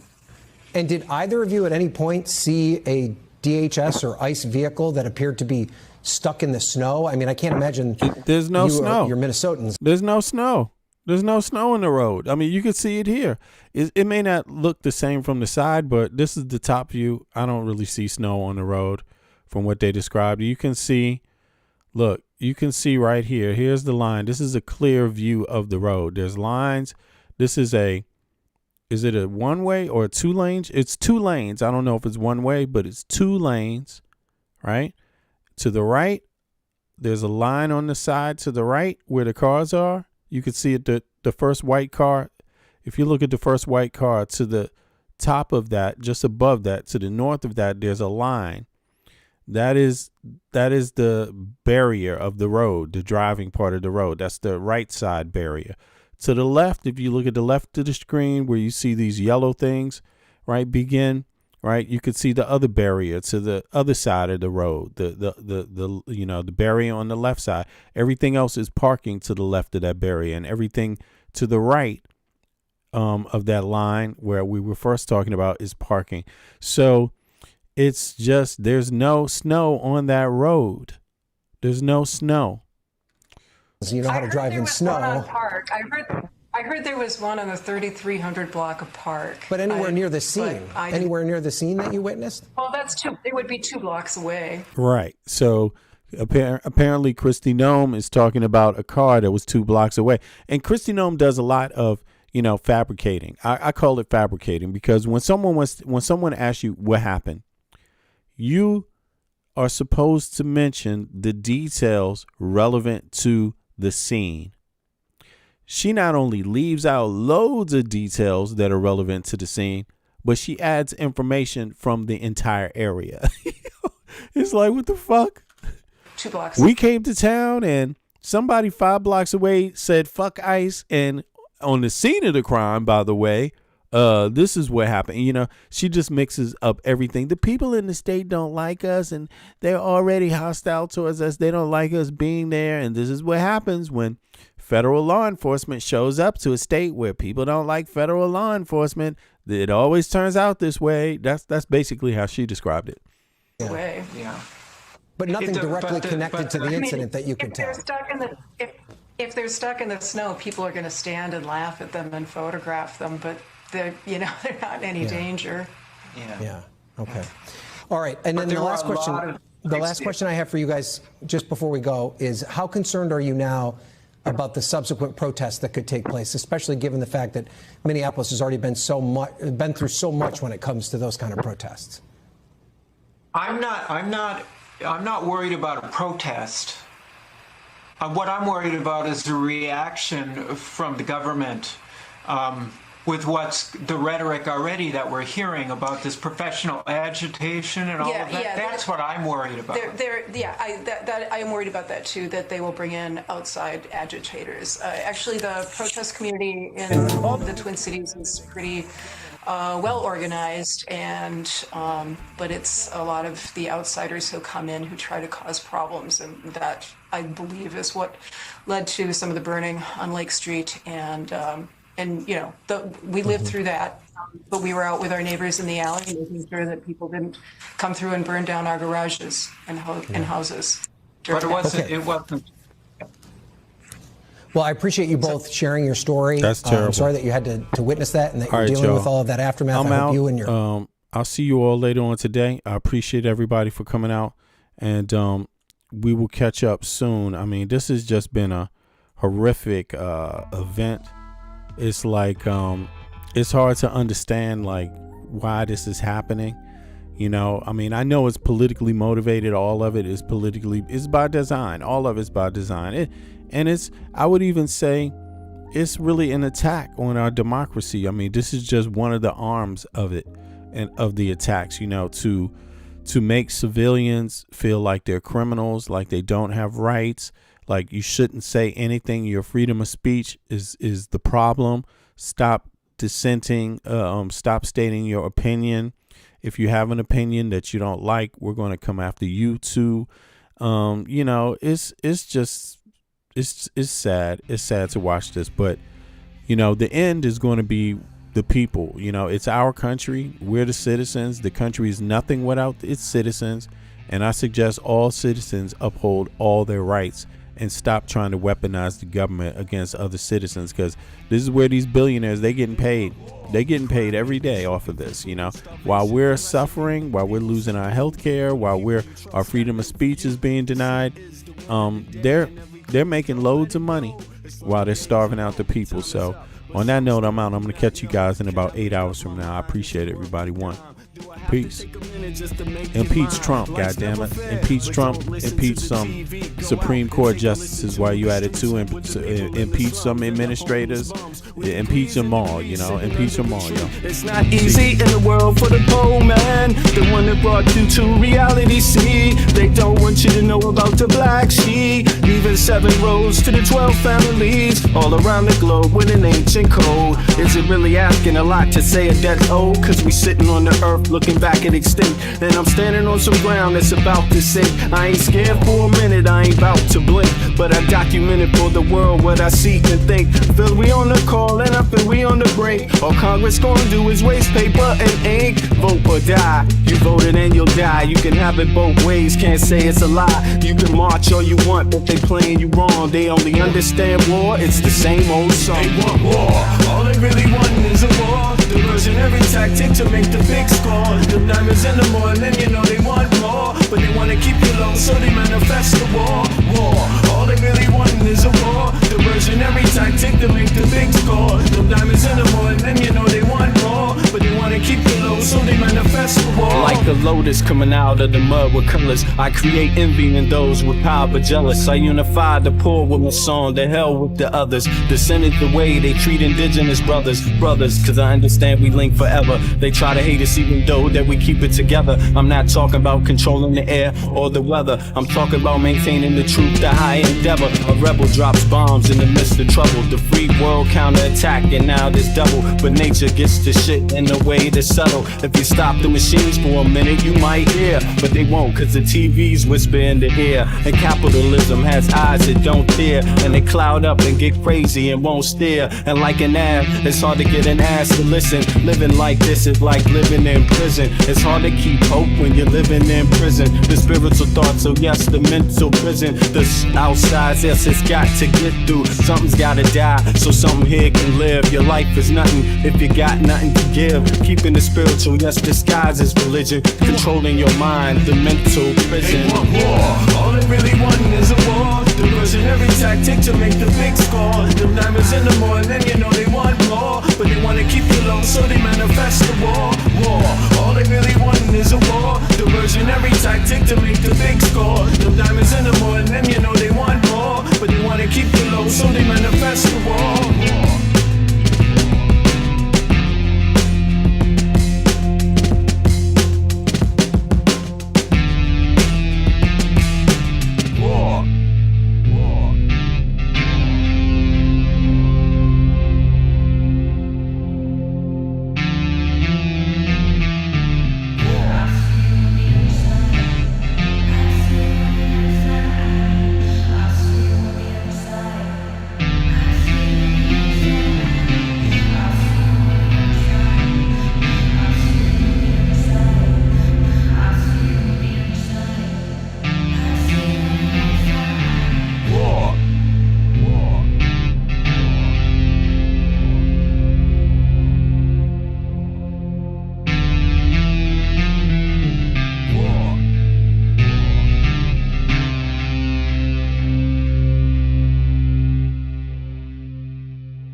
MC when he bustin', but I just back away real cool, no fussin'. I'd rather go kicking in the streets with the bums and use the knowledge to collect what? Some funds, open a non-profit and build a damn school. And this is the story of how a great king rules. There's many that claim to know the local demographic, but don't have the nerve to tell you the truth. It's tragic, but I do, so sit back and let me spit this shit to you. You feel better when I spit this shit to you. Despite the system trying to clamp down on the people will learn how to stand up to evil. Not evil that's across the globe, that's too far, but evil lies in their own backyard. And fighting, it's not an option, they can't win. The government, it's not supposed to represent sin, but then again they do, and that's a problem. So let's go down and figure out how to solve them. It's not fun.